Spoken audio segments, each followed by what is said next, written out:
Chapter 7 My first quarter at Lowood seemed an age, and not the golden age either.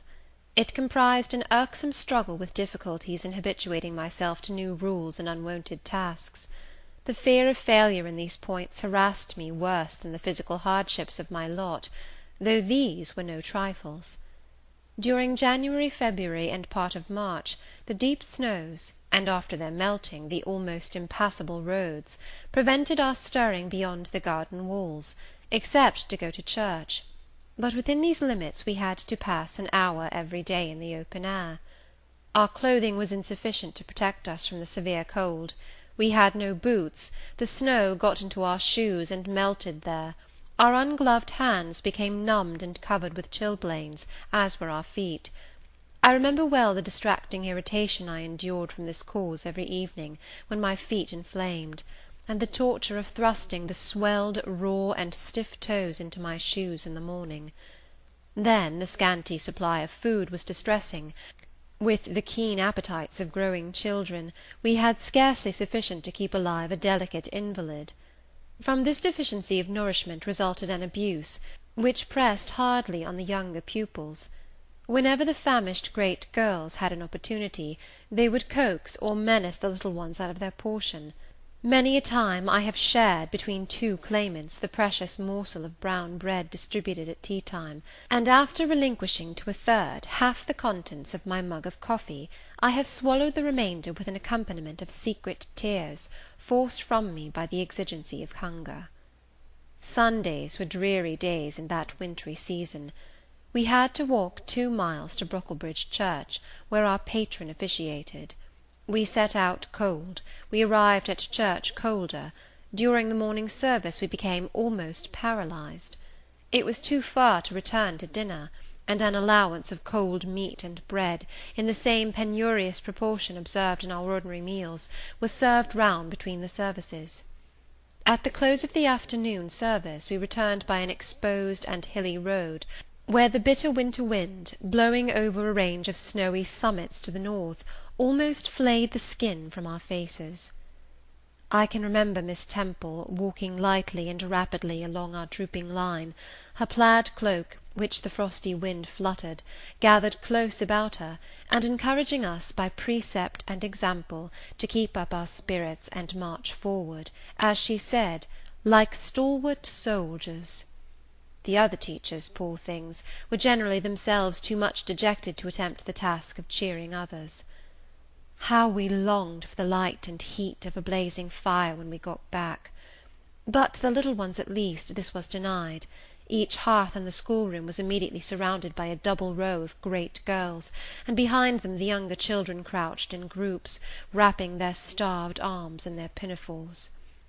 A little solace came at tea-time in the shape of a double ration of bread, a whole instead of a half slice, with the delicious addition of a thin scrape of butter. It was the hebdomadal treat to which we all looked forward from Sabbath to Sabbath.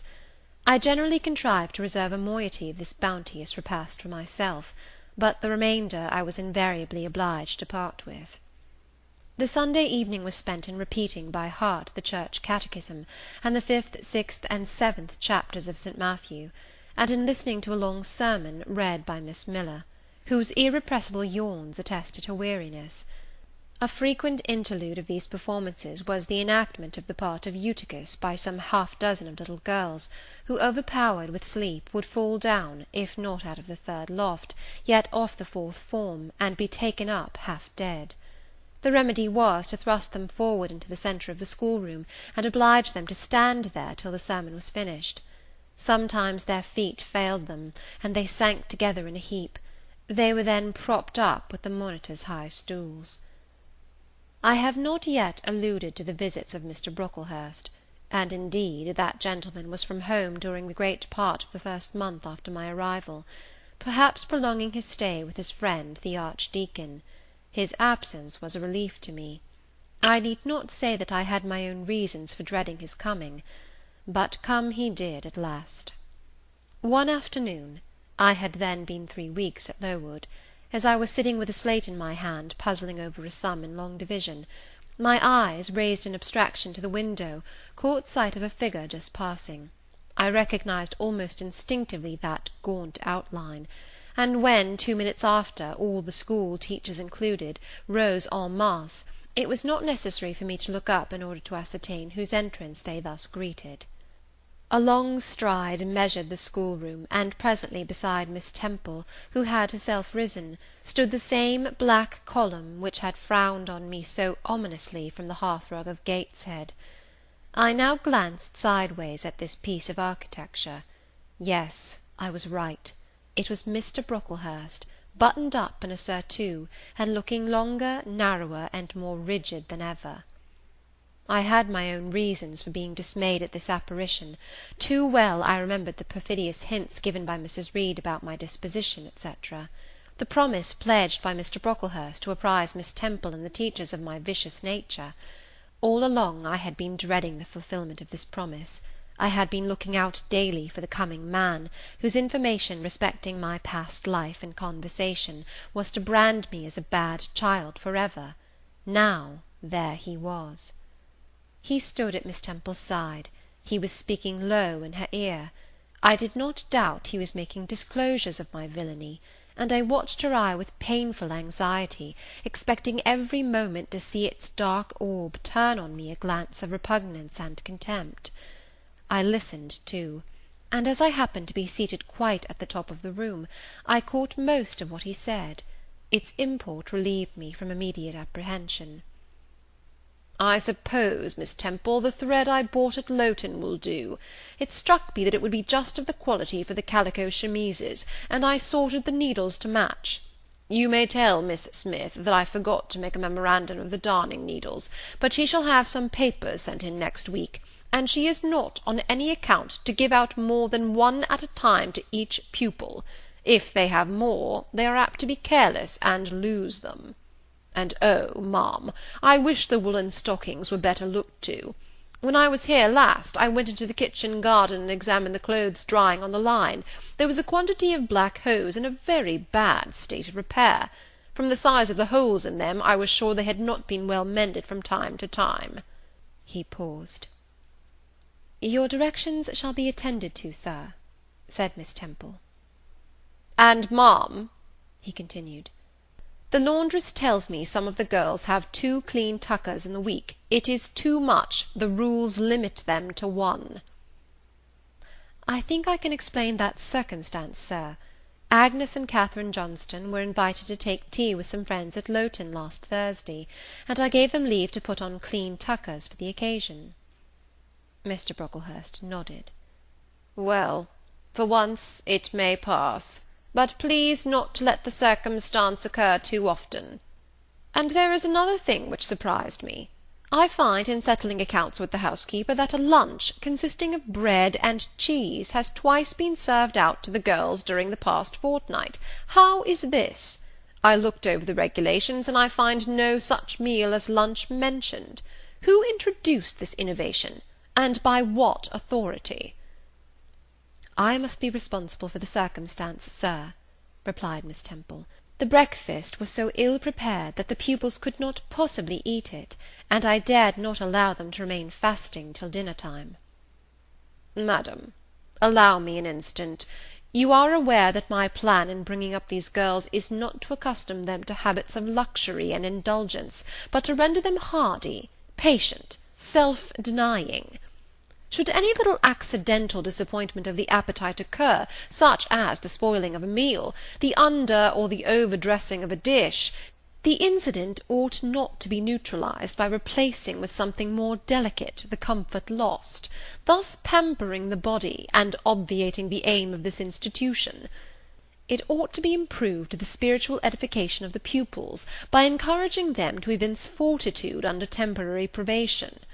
A brief address on those occasions would not be mistimed, wherein a judicious instructor would take the opportunity of referring to the sufferings of the primitive Christians, to the torments of martyrs, to the exhortations of our blessed Lord himself, calling upon his disciples to take up their cross and follow him, to his warnings that man shall not live by bread alone, but by every word that proceedeth out of the mouth of God, to his divine consolations.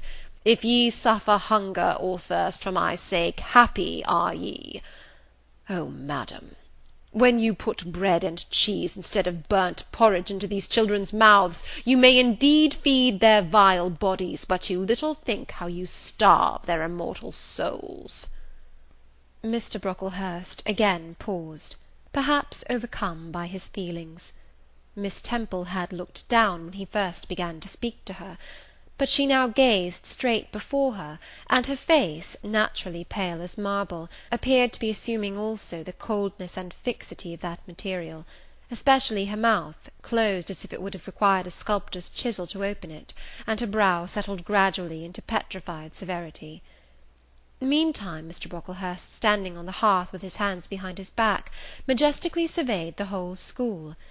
Suddenly his eye gave a blink, as if it had met something that either dazzled or shocked its pupil. Turning, he said in more rapid accents than he had hitherto used, "Miss Temple, what is that girl with curled hair? Red hair, ma'am, curled all over?" And extending his cane, he pointed to the awful object, his hand shaking as he did so. "It is Julius Seven," replied Miss Temple very quietly. "Julius Seven, ma'am? And why has she or any other curled hair? Why, in defiance of every precept and principle of this house, does she conform to the world so openly, here in an evangelical charitable establishment, as to wear her hair one mass of curls?" "Julia's hair curls naturally," returned Miss Temple, still more quietly. "Naturally? Yes, but we are not to conform to nature. I wish these girls to be the children of grace. And why that abundance? I have again and again intimated that I desire the hair to be arranged closely, modestly, plainly. Miss Temple, that girl's hair must be cut off entirely. I will send a barber to-morrow. And I see others who have far too much of the excrescence.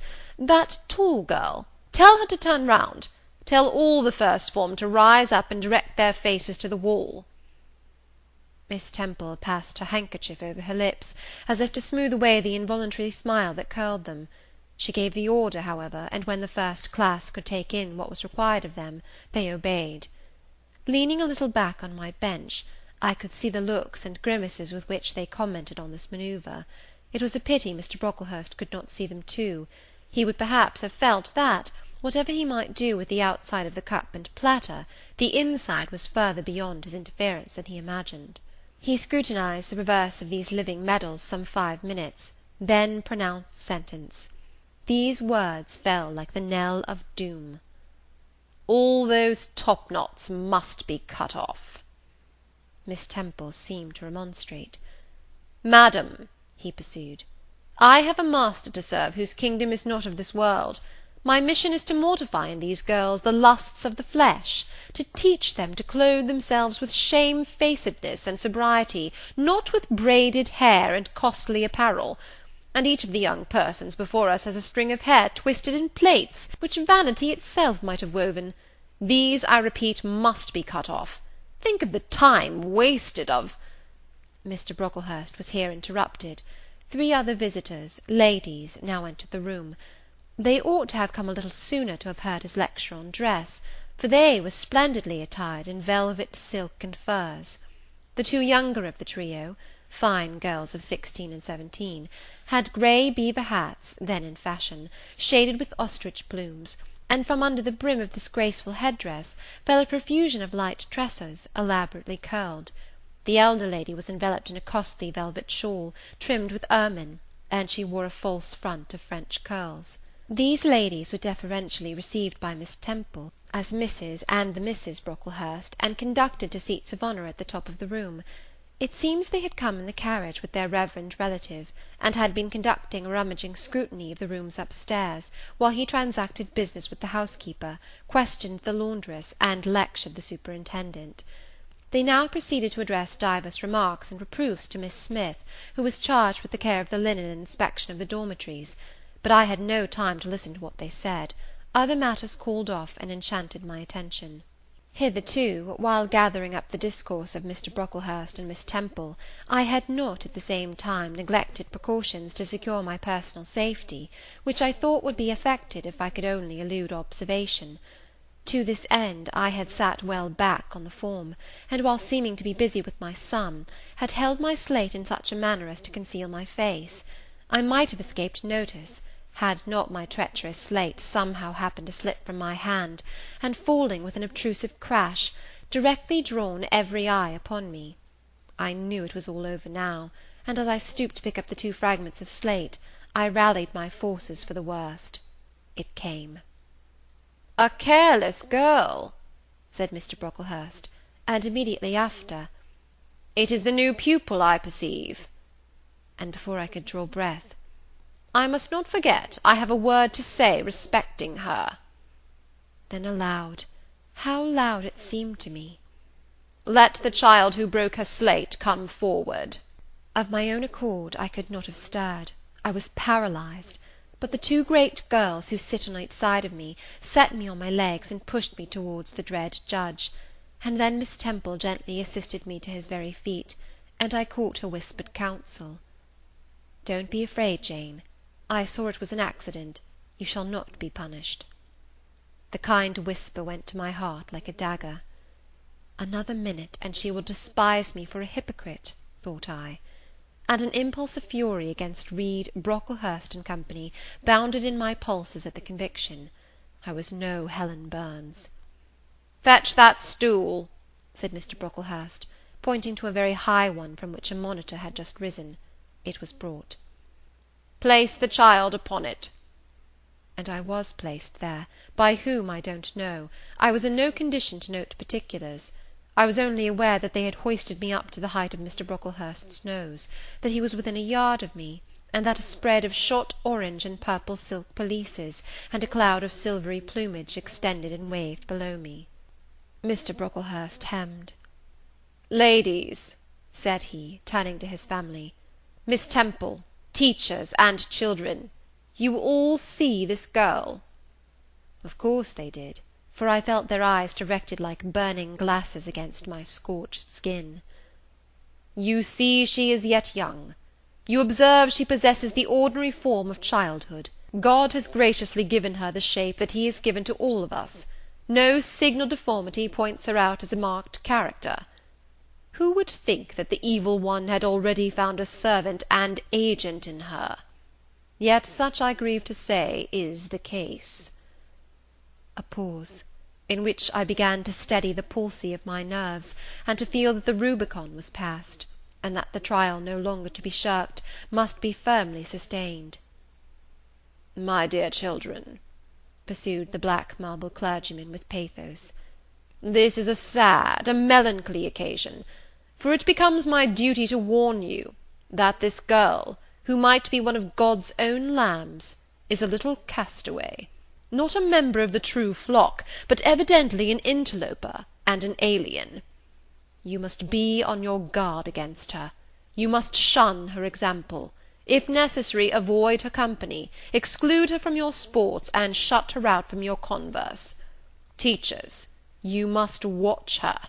Keep your eyes on her movements, weigh well her words, scrutinize her actions, punish her body to save her soul, if indeed such salvation be possible, for, my tongue falters while I tell it, this girl, this child, the native of a Christian land, worse than many a little heathen who says its prayers to Brahma and kneels before Juggernaut, this girl is a liar." Now came a pause of 10 minutes, during which I, by this time in perfect possession of my wits, observed all the female Brocklehursts produce their pocket-handkerchiefs, and apply them to their optics, while the elderly lady swayed herself to and fro, and the 2 younger ones whispered, "How shocking!" Mr. Brocklehurst resumed. "This I learned from her benefactress, from the pious and charitable lady who adopted her in her orphan state, reared her as her own daughter, and whose kindness, whose generosity the unhappy girl repaid by an ingratitude so bad, so dreadful, that at last her excellent patroness was obliged to separate her from her own young ones, fearful lest her vicious example should contaminate their purity.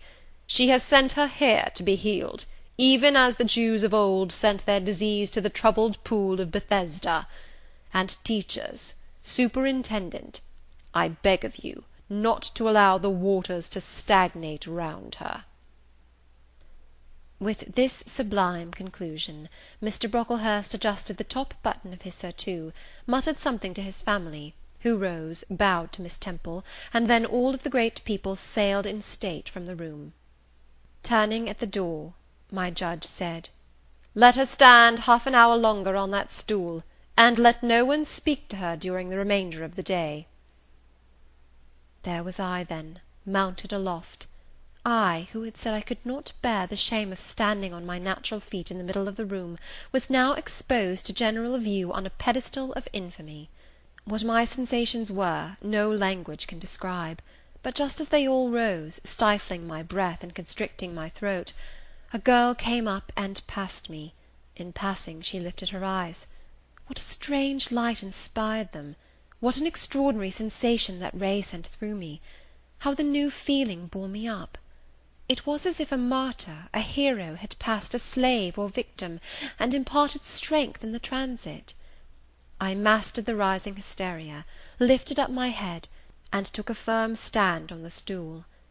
Helen Burns, asked some slight question about her work of Miss Smith, was chidden for the triviality of the inquiry, returned to her place, and smiled at me again as she went by. What a smile! I remember it now, and I know that it was the effluence of fine intellect, of true courage. It lit up her marked lineaments, her thin face, her sunken grey eye, like a reflection from the aspect of an angel. Yet at that moment Helen Burns wore on her arm the untidy badge. Scarcely an hour ago I had heard her condemned by Miss Scatcherd to a dinner of bread and water on the morrow, because she had blotted an exercise in copying it out. Such is the imperfect nature of man. Such spots are there on the disk of the clearest planet, and eyes like Miss Scatcherd's can only see those minute defects, and are blind to the full brightness of the orb. End of Chapter 7.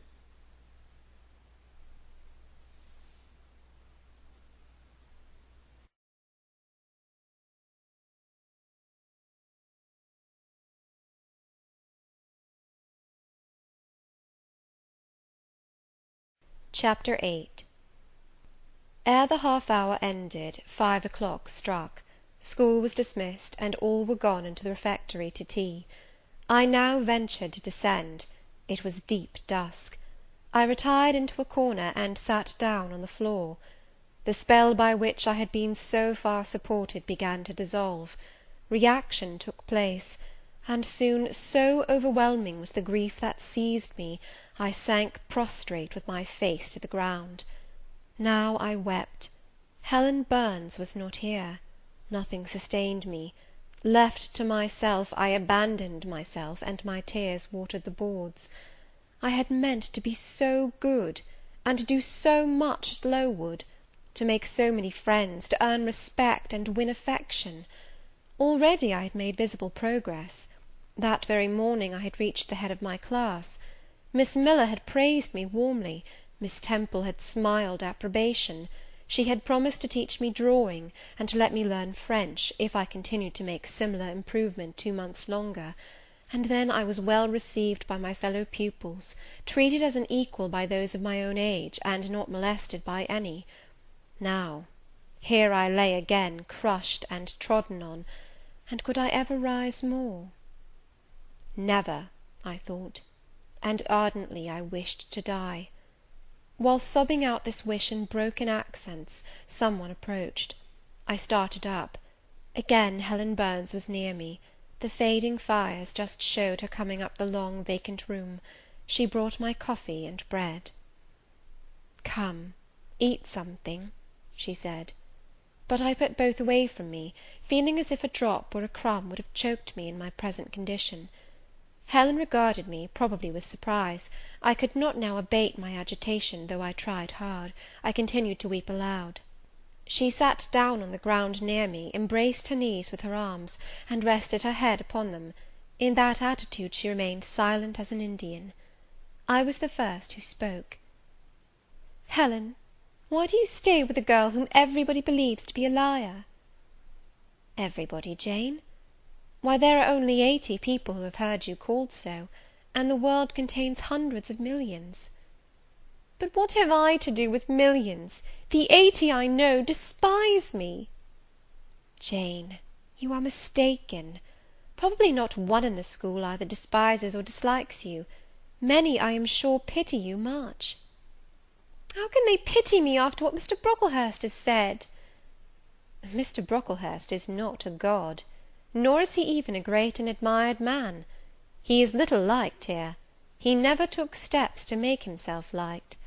Had he treated you as an especial favourite, you would have found enemies, declared or covert, all round you. As it is, the greater number would offer you sympathy if they dared. Teachers and pupils may look coldly on you for a day or two, but friendly feelings are concealed in their hearts, and if you persevere in doing well, these feelings will ere long appear so much the more evidently for their temporary suppression. Besides, Jane," she paused. "Well, Helen?" said I, putting my hand into hers. She chafed my fingers gently to warm them, and went on. "If all the world hated you, and believed you wicked, while your own conscience approved you, and absolved you from guilt, you would not be without friends." "No, I know I should think well of myself, but that is not enough. If others don't love me, I would rather die than live. I cannot bear to be solitary and hated, Helen. Look here, to gain some real affection from you, or Miss Temple, or any other whom I truly love, I would willingly submit to have the bone of my arm broken, or to let a bull toss me, or to stand behind a kicking horse, and let it dash its hoof at my chest. Hush, Jane! You think too much of the love of human beings. You are too impulsive, too vehement. The sovereign hand that created your frame, and put life into it, has provided you with other resources than your feeble self, or than creatures feeble as you. Besides this earth, and besides the race of men, there is an invisible world and a kingdom of spirits. That world is round us, for it is everywhere, and those spirits watch us, for they are commissioned to guard us. And if we were dying in pain and shame, if scorn smote us on all sides, and hatred crushed us, angels see our tortures, recognise our innocence, if innocent we be, as I know you are of this charge, which Mr. Brocklehurst has weakly and pompously repeated at second hand from Mrs. Reed; for I read a sincere nature in your ardent eyes, and on your clear front. And God waits only the separation of spirit from flesh to crown us with a full reward. Why, then, should we ever sink overwhelmed with distress, when life is so soon over, and death is so certain an entrance to happiness, to glory?" I was silent. Helen had calmed me, but in the tranquillity she imparted there was an alloy of inexpressible sadness. I felt the impression of woe as she spoke, but I could not tell whence it came; and when, having done speaking, she breathed a little fast, and coughed a short cough, I momentarily forgot my own sorrows to yield to a vague concern for her. Resting my head on Helen's shoulder, I put my arms round her waist. She drew me to her, and we reposed in silence. We had not sat long thus, when another person came in.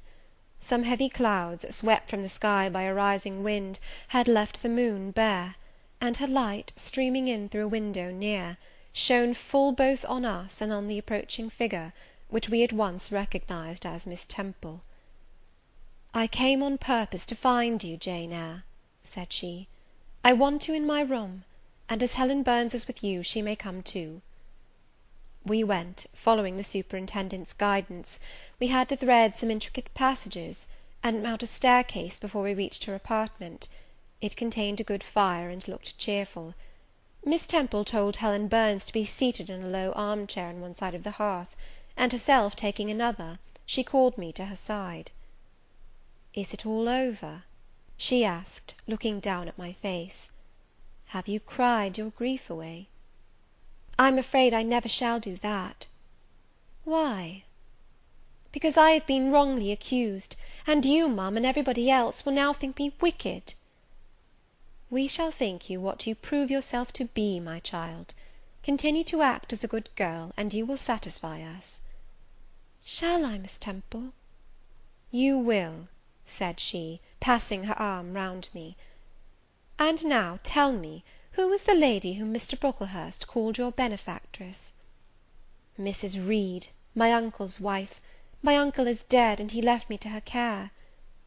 Did she not then adopt you of her own accord? No, ma'am. She was sorry to have to do it, but my uncle, as I have often heard the servants say, got her to promise before he died that she would always keep me. Well now, Jane, you know, or at least I will tell you, that when a criminal is accused, he is always allowed to speak in his own defence. You have been charged with falsehood. Defend yourself to me as well as you can. Say whatever your memory suggests is true, but add nothing, and exaggerate nothing. I resolved, in the depth of my heart, that I would be most moderate, most correct, and having a few minutes in order to arrange coherently what I had to say, I told her all the story of my sad childhood.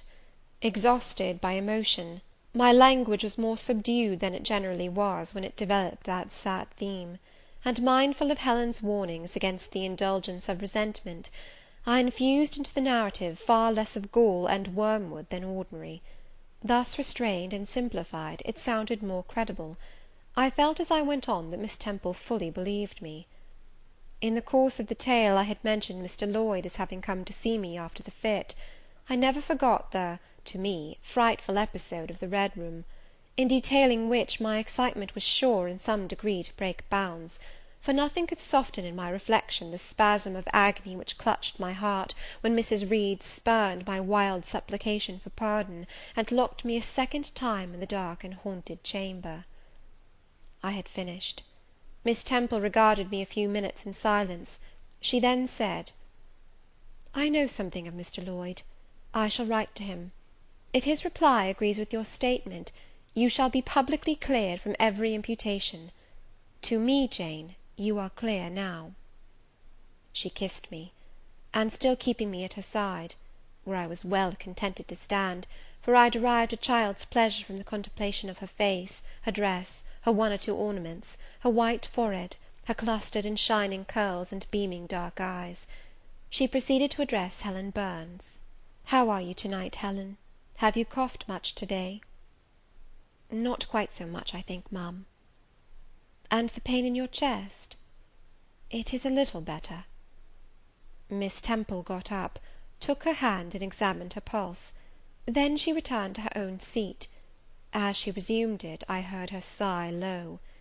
She was pensive a few minutes; then, rousing herself, she said cheerfully, "But you two are my visitors to night.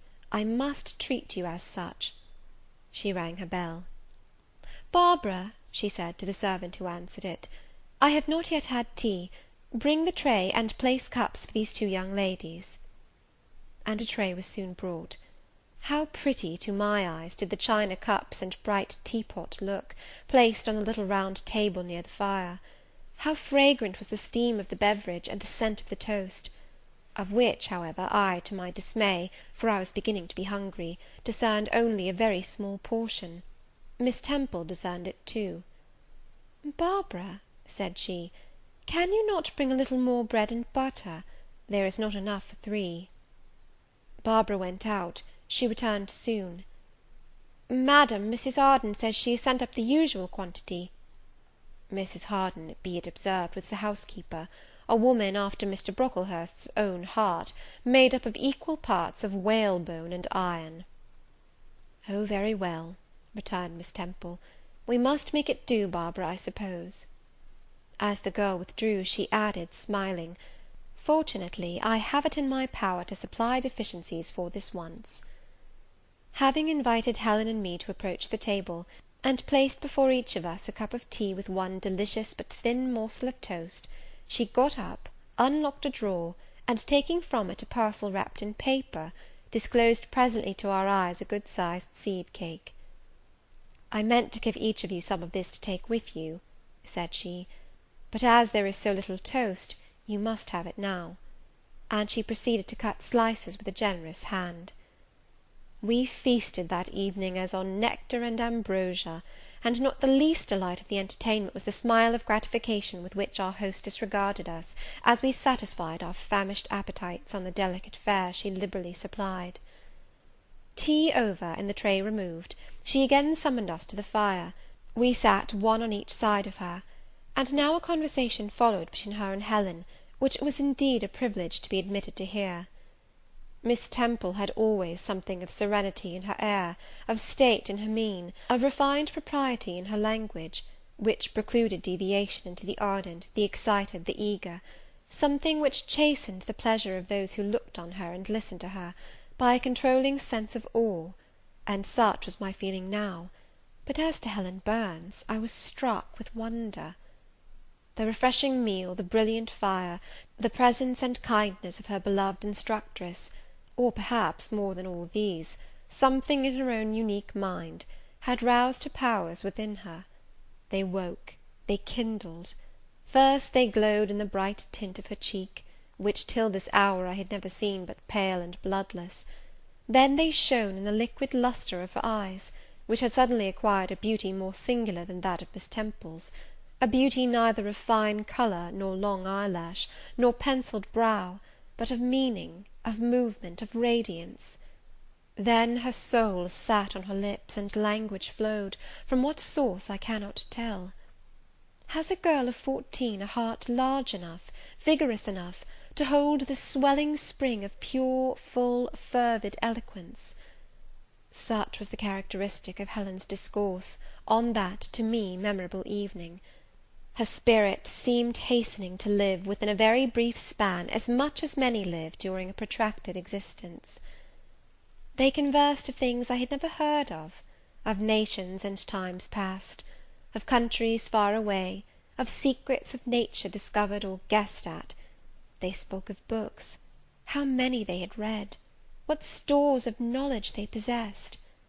Then they seemed so familiar with French names and French authors; but my amazement reached its climax when Miss Temple asked Helen if she sometimes snatched a moment to recall the Latin her father had taught her, and, taking a book from a shelf, bade her read and construe a page of Virgil; and Helen obeyed, my organ of veneration expanding at every sounding line. She had scarcely finished ere the bell announced bedtime. No delay could be admitted. Miss Temple embraced us both, saying, as she drew us to her heart, "God bless you, my children." Helen she held a little longer than me. She let her go more reluctantly. It was Helen her eye followed to the door; it was for her she a second time breathed a sad sigh; for her she wiped a tear from her cheek. On reaching the bedroom, we heard the voice of Miss Scatcherd. She was examining drawers; she had just pulled out Helen Burns, and when we entered, Helen was greeted with a sharp reprimand, and told that to-morrow she should have half a dozen of untidily folded articles pinned to her shoulder. "My things were indeed in shameful disorder," murmured Helen to me in a low voice. "I intended to have arranged them, but I forgot." Next morning Miss Scatcherd wrote in conspicuous characters on a piece of pasteboard the word "Slattern," and bound it like a phylactery around Helen's large, mild, intelligent, and benign looking forehead. She wore it till evening, patient, unresentful, regarding it as deserved punishment. The moment Miss Scatcherd withdrew after afternoon school, I ran to Helen, tore it off, and thrust it into the fire, the fury of which she was incapable had been burning in my soul all day, and tears, hot and large, had continually been scalding my cheek, for the spectacle of her sad resignation gave me an intolerable pain at the heart. About a week subsequently to the incidents above narrated, Miss Temple, who had written to Mr. Lloyd, received his answer. It appeared that what he said went to corroborate my account. Miss Temple, having assembled the whole school, announced that inquiry had been made into the charges alleged against Jane Eyre, and that she was most happy to be able to pronounce her completely cleared from every imputation. The teachers then shook hands with me and kissed me, and a murmur of pleasure ran through the ranks of my companions. Thus relieved of a grievous load, I from that hour set to work afresh, resolved to pioneer my way through every difficulty. I toiled hard, and my success was proportionate to my efforts. My memory, not naturally tenacious, improved with practice. Exercise sharpened my wits. In a few weeks I was promoted to a higher class. In less than 2 months I was allowed to commence French and drawing. I learned the first 2 tenses of the verb être, and sketched my first cottage, whose walls, by the by, outrivalled in slope those of the leaning tower of Pisa, on the same day. That night, on going to bed, I forgot to prepare in imagination the Barmecide supper of hot roast potatoes, or white bread and new milk, with which I was wont to amuse my inward cravings. I feasted instead on the spectacle of ideal drawings which I saw in the dark, all the work of my own hands, freely pencilled houses and trees, picturesque rocks and ruins, Cuyp-like groups of cattle, sweet paintings of butterflies hovering over unblown roses, of birds picking at ripe cherries, of wrens' nests enclosing pearl-like eggs, wreathed about with young ivy sprays. I examined, too, in thought, the possibility of my ever being able to translate currently a certain little French story which Madame Pirot had that day shown me, nor was that problem solved to my satisfaction ere I fell sweetly asleep. Well has Solomon said, better is a dinner of herbs where love is, than a stalled ox and hatred therewith. I would not now have exchanged Lowood, with all its privations, for Gateshead and its daily luxuries. Chapter 8.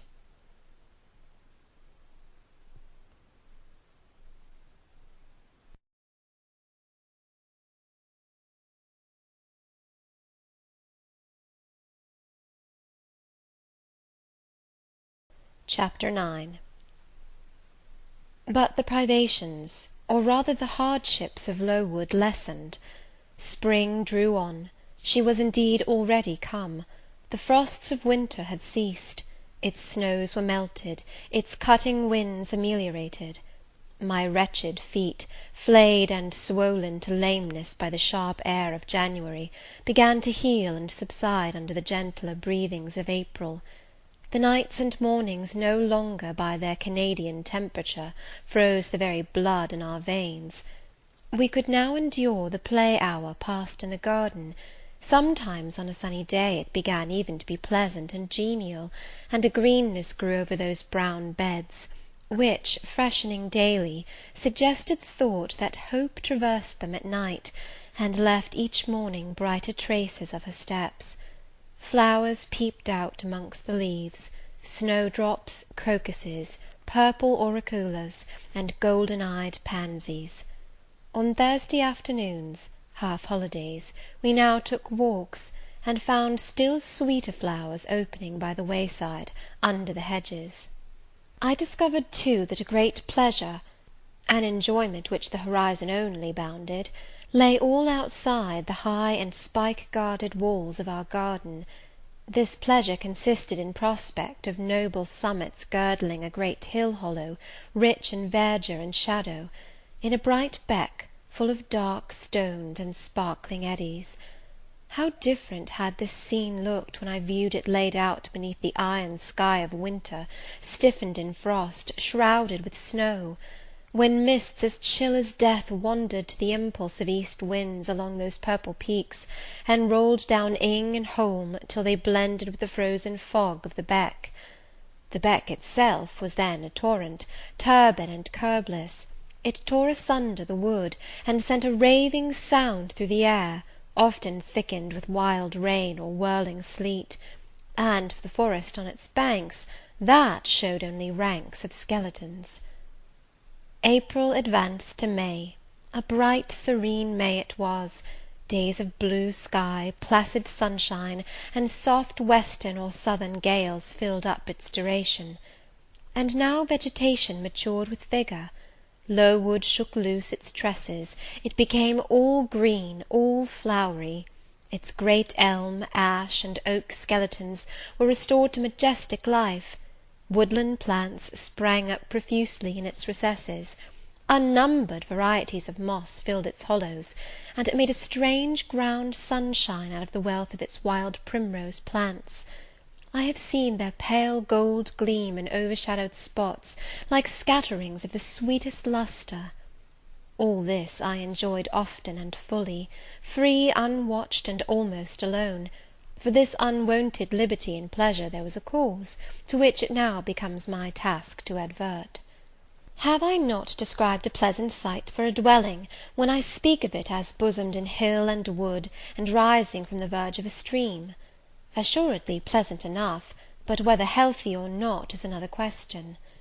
That forest dell, where Lowood lay, was the cradle of fog, and fog-bred pestilence, which, quickening with the quickening spring, crept into the orphan asylum, breathed typhus through its crowded schoolroom and dormitory, and ere May arrived, transformed the seminary into a hospital. Semi-starvation and neglected colds had predisposed most of the pupils to receive infection. 45 out of the 80 girls lay ill at one time. Classes were broken up, rules relaxed. The few who continued well were allowed almost unlimited license, because the medical attendant insisted on the necessity of frequent exercise to keep them in health, and had it been otherwise, no one had leisure to watch or restrain them. Miss Temple's whole attention was absorbed by the patients. She lived in the sick-room, never quitting it except to snatch a few hours' rest at night. The teachers were fully occupied with packing up and making other necessary preparations for the departure of those girls who were fortunate enough to have friends and relations able and willing to remove them from the seat of contagion. Many, already smitten, went home only to die. Some died at the school, and were buried quietly and quickly, the nature of the malady forbidding delay. While disease had thus become an inhabitant of Lowood, and death its frequent visitor, while there was gloom and fear within its walls, while its rooms and passages steamed with hospital smells, the drug and the pastille striving vainly to overcome the effluvia of mortality, that bright May shone unclouded over the bold hills and beautiful woodland out of doors. Its garden, too, glowed with flowers. Hollyhocks had sprung up tall as trees, lilies had opened, tulips and roses were in bloom, the borders of the little beds were gay with pink thrift and crimson double daisies, the sweetbriars gave out, morning and evening, their scent of spice and apples, and these fragrant treasures were all useless for most of the inmates of Lowood, except to furnish now and then a handful of herbs and blossoms to put in a coffin. But I, and the rest who continued well, enjoyed fully the beauties of the scene and season. They let us ramble in the wood, like gypsies, from morning till night. We did what we liked, went where we liked. We lived better too. Mr. Brocklehurst and his family never came near Lowood now. Household matters were not scrutinized into. The cross housekeeper was gone, driven away by the fear of infection. Her successor, who had been matron at the Lowton dispensary, unused to the ways of her new abode, provided with comparative liberality. Besides, there were fewer to feed. The sick could eat little. Our breakfast basins were better filled. When there was no time to prepare a regular dinner, which happened often, she would give us a large piece of cold pie, or a thick slice of bread and cheese, and this we carried away with us to the wood, where we each chose the spot we liked best, and dined sumptuously. My favourite seat was a smooth and broad stone, rising white and dry from the very middle of the beck, and only to be got at by wading through the water, a feat I accomplished barefoot. The stone was just broad enough to accommodate, comfortably, another girl and me. At that time my chosen comrade, one Mary Ann Wilson, a shrewd, observant personage, whose society I took pleasure in, partly because she was witty and original, and partly because she had a manner which set me at my ease. Some years older than I, she knew more of the world, and could tell me many things I liked to hear. With her my curiosity found gratification. To my faults also she gave ample indulgence, never imposing curb or rein on anything I said. She had a turn for narrative, I for analysis. She liked to inform, I to question. So we got on swimmingly together, deriving much entertainment, if not much improvement, from our mutual intercourse. And where, meantime, was Helen Burns? Why did I not spend these sweet days of liberty with her? Had I forgotten her? Or was I so worthless as to have grown tired of her pure society? Surely the Marianne Wilson I have mentioned was inferior to my first acquaintance. She could only tell me amusing stories, and reciprocate any racy and pungent gossip I chose to indulge in; while, if I have spoken truth of Helen, she was qualified to give those who enjoyed the privilege of her converse a taste of far higher things.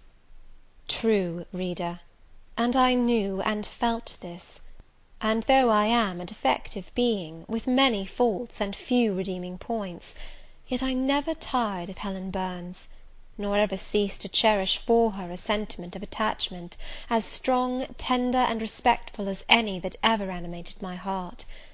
How could it be otherwise, when Helen, at all times and under all circumstances, evinced for me a quiet and faithful friendship, which ill humour never soured, nor irritation never troubled? But Helen was ill at present. For some weeks she had been removed from my sight, to I knew not what room upstairs. She was not, I was told, in the hospital portion of the house with the fever patients; for her complaint was consumption, not typhus; and by consumption I, in my ignorance, understood something mild, which time and care would be sure to alleviate. I was confirmed in this idea by the fact of her once or twice coming down stairs on very warm sunny afternoons, and being taken by Miss Temple into the garden; but on these occasions I was not allowed to go and speak to her. I only saw her from the schoolroom window, and then not distinctly, for she was much wrapped up, and sat at a distance under the verandah. One evening, in the beginning of June, I had stayed out very late with Marianne in the wood. We had, as usual, separated ourselves from the others, and had wandered far; so far that we lost our way, and had to ask it at a lonely cottage, where a man and woman lived, who looked after a herd of half wild swine that fed on the mast in the wood. When we got back, it was after moonrise. A pony, which we knew to be the surgeon's, was standing at the garden door. Marianne remarked that she supposed some one must be very ill, as Mr. Bates had been sent for at that time of the evening. She went into the house. I stayed behind a few minutes to plant in my garden a handful of roots I had dug up in the forest, and which I feared would wither if I left them till the morning. This done, I lingered yet a little longer. The flowers smelt so sweet as the dew fell. It was such a pleasant evening, so serene, so warm. The still glowing west promised so fairly another fine day on the morrow. The moon rose with such majesty in the grave east. I was noting these things and enjoying them as a child might, when it entered my mind as it had never done before. How sad to be lying now on a sick bed, and to be in danger of dying! This world is pleasant; it would be dreary to be called from it, and to have to go who knows where. And then my mind made its first earnest effort to comprehend what had been infused into it concerning heaven and hell; and for the first time it recoiled, baffled; and for the first time, glancing behind, on each side, and before it, it saw all round an unfathomed gulf. It felt the one point where it stood, the present; all the rest was formless cloud and vacant depth, and it shuddered at the thought of tottering and plunging amid that chaos. While pondering this new idea, I heard the front door open. Mr. Bates came out, and with him was a nurse. After she had seen him mount his horse and depart, she was about to close the door, but I ran up to her. "How is Helen Burns?" "Very poorly," was the answer. "Is it her Mr. Bates has been to see?" "Yes." "And what does he say about her?" "He says she'll not be here long." This phrase, uttered in my hearing yesterday, would have only conveyed the notion that she was about to be removed to Northumberland, to her own home. I should not have suspected that it meant she was dying; but I knew instantly now.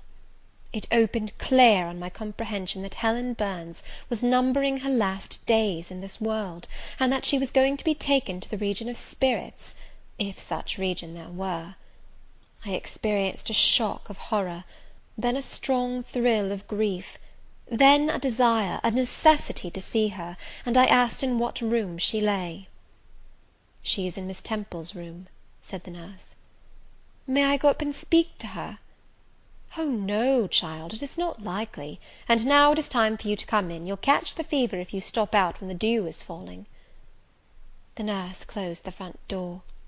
I went in by the side entrance which led to the schoolroom. I was just in time. It was 9 o'clock, and Miss Miller was calling the pupils to go to bed.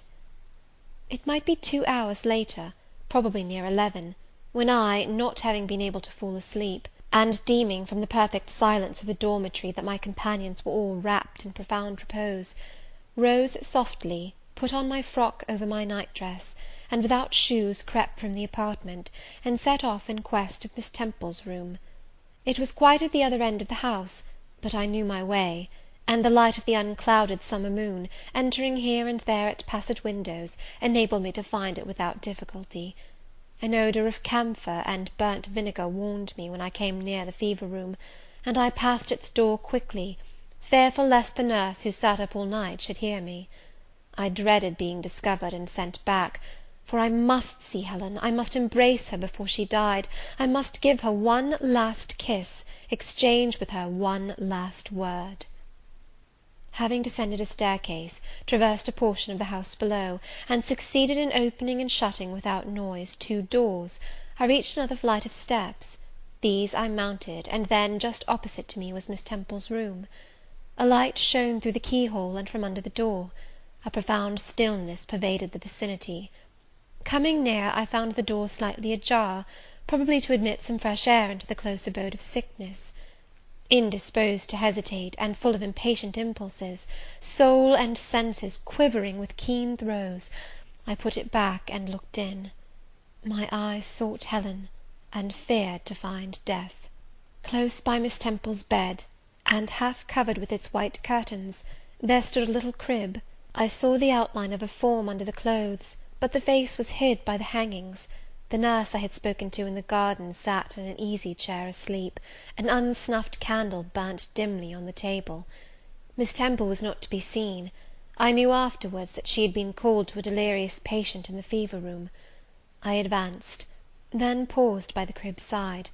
My hand was on the curtain, but I preferred speaking before I withdrew it. I still recoiled at the dread of seeing a corpse. "Helen," I whispered softly, "are you awake?" She stirred herself, put back the curtain, and I saw her face, pale, wasted, but quite composed. She looked so little changed that my fear was instantly dissipated. "Can it be you, Jane?" she asked, in her own gentle voice. "Oh," I thought, "she is not going to die! They are mistaken! She could not speak and look so calmly if she were." I got under her crib and kissed her. Her forehead was cold, and her cheek both cold and thin, and so were her hand and wrist, but she smiled as of old. "Why are you come here, Jane? It is past 11 o'clock. I heard it strike some minutes since." "I came to see you, Helen. I heard you were very ill, and I could not sleep till I had spoken to you." "You came to bid me good-bye, then? You are just in time, probably." "Are you going somewhere, Helen? Are you going home?" "Yes, to my long home, my last home." "No, no, Helen!" I stopped, distressed. While I tried to devour my tears, a fit of coughing seized Helen. It did not, however, wake the nurse. When it was over, she lay some minutes exhausted. Then she whispered, "Jane, your little feet are bare. Lie down and cover yourself with my quilt." I did so. She put her arm over me, and I nestled close to her. After a long silence, she resumed, still whispering, "I am very happy, Jane, and when you hear that I am dead, you must be sure and not grieve. There is nothing to grieve about. We all must die one day, and the illness which is removing me is not painful. It is gentle and gradual. My mind is at rest. I leave no one to regret me much. I have only a father, and he is lately married and will not miss me. By dying young I shall escape great sufferings. I had not qualities or talents to make my way very well in the world, I should have been continually at fault. But where are you going to, Helen? Can you see? Do you know? I believe, I have faith, I am going to God. Where is God? What is God? My Maker and yours, who will never destroy what he created. I rely implicitly on his power, and confide wholly in his goodness. I count the hours till that eventful one arrives which shall restore me to him, reveal him to me. You are sure, then, Helen, that there is such a place as heaven, and that our souls can get to it when we die? I am sure there is a future state. I believe God is good. I can resign my immortal part to him without any misgiving. God is my Father, God is my friend. I love him. I believe he loves me. And shall I see you again, Helen, when I die? You will come to the same region of happiness, be received by the same mighty universal parent, no doubt, dear Jane. Again I questioned, but this time only in thought. Where is that region? Does it exist? And I clasped my arms closer round Helen. She seemed dearer to me than ever. I felt as if I could not let her go. I lay with my face hidden on her neck. Presently she said, in the sweetest tone, "How comfortable I am! The last fit of coughing has tired me a little. I feel as if I could sleep. But don't leave me, Jane. I like to have you near me. I'll stay with you. Dear Helen, no one shall take me away. Are you warm, darling?" "Yes. Good night, Jane. Good night, Helen." She kissed me, and I her, and we both soon slumbered. When I awoke it was day. An unusual movement roused me. I looked up. I was in somebody's arms. The nurse held me. She was carrying me through the passage back to the dormitory. I was not reprimanded for leaving my bed. People had something else to think about. No explanation was afforded then to my many questions. But a day or two afterwards I learned that Miss Temple, on returning to her own room at dawn, had found me laid in the little crib, my face against Helen Burns's shoulder, my arms round her neck. I was asleep, and Helen was dead. Her grave is in Brocklebridge churchyard. For 15 years after her death it was only covered by a grassy mound, but now a grey marble tablet marks the spot, inscribed with her name and the word Resurgam. End of Chapter 9.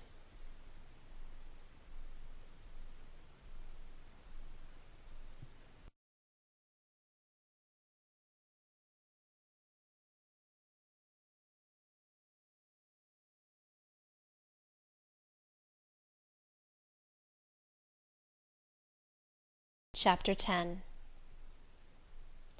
Hitherto I have recorded in detail the events of my insignificant existence. To the first 10 years of my life I have given almost as many chapters. But this is not to be a regular autobiography. I am only bound to invoke memory where I know her responses will possess some degree of interest. Therefore I now pass a space of 8 years almost in silence. A few lines only are necessary to keep up the links of connection. When the typhus fever had fulfilled its mission of devastation at Lowood, it gradually disappeared from thence, but not till its virulence and the number of its victims had drawn public attention on the school. Inquiry was made into the origin of the scourge, and by degrees various facts came out which excited public indignation in a high degree.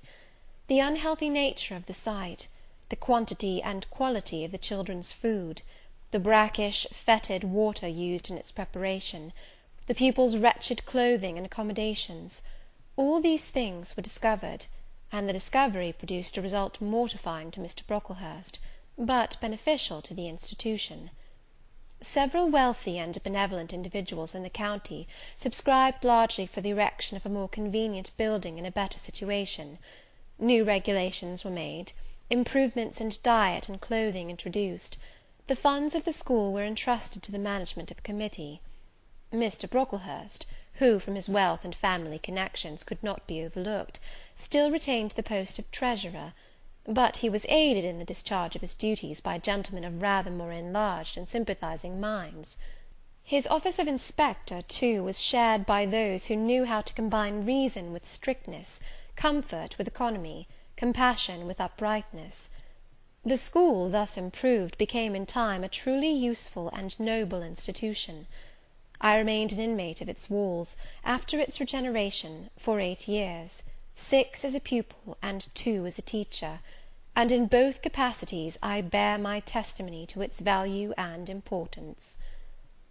During those 8 years my life was uniform, but not unhappy, because it was not inactive. I had the means of an excellent education placed within my reach, a fondness for some of my studies, and a desire to excel in all, together with a great delight in pleasing my teachers. Especially such as I loved, urged me on. I availed myself fully of the advantages offered me. In time I rose to be the first girl of the first class. Then I was invested with the office of teacher, which I discharged with zeal for 2 years. But at the end of that time I altered. Miss Temple, through all changes, had thus far continued superintendent of the seminary. To her instruction I owed the best part of my acquirements. Her friendship and society had been my continual solace. She had stood me in the stead of mother, governess, and latterly companion. At this period she married, removed with her husband, a clergyman, an excellent man, almost worthy of such a wife, to a distant county, and consequently was lost to me. From the day she left I was no longer the same. With her was gone every settled feeling, every association that had made Lowood in some degree a home to me. I had imbibed from her something of her nature and much of her habits. More harmonious thoughts, what seemed better regulated feelings, had become the inmates of my mind. I had given an allegiance to duty and order. I was quiet, I believed I was content. To the eyes of others, usually even to my own, I appeared a disciplined and subdued character. But destiny, in the shape of the Reverend Mr. Nasmyth, came between me and Miss Temple.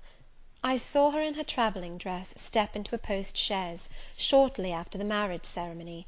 I watched the chaise mount the hill and disappear beyond its brow, and then retired to my own room, and there spent in solitude the greatest part of the half-holiday granted in honour of the occasion.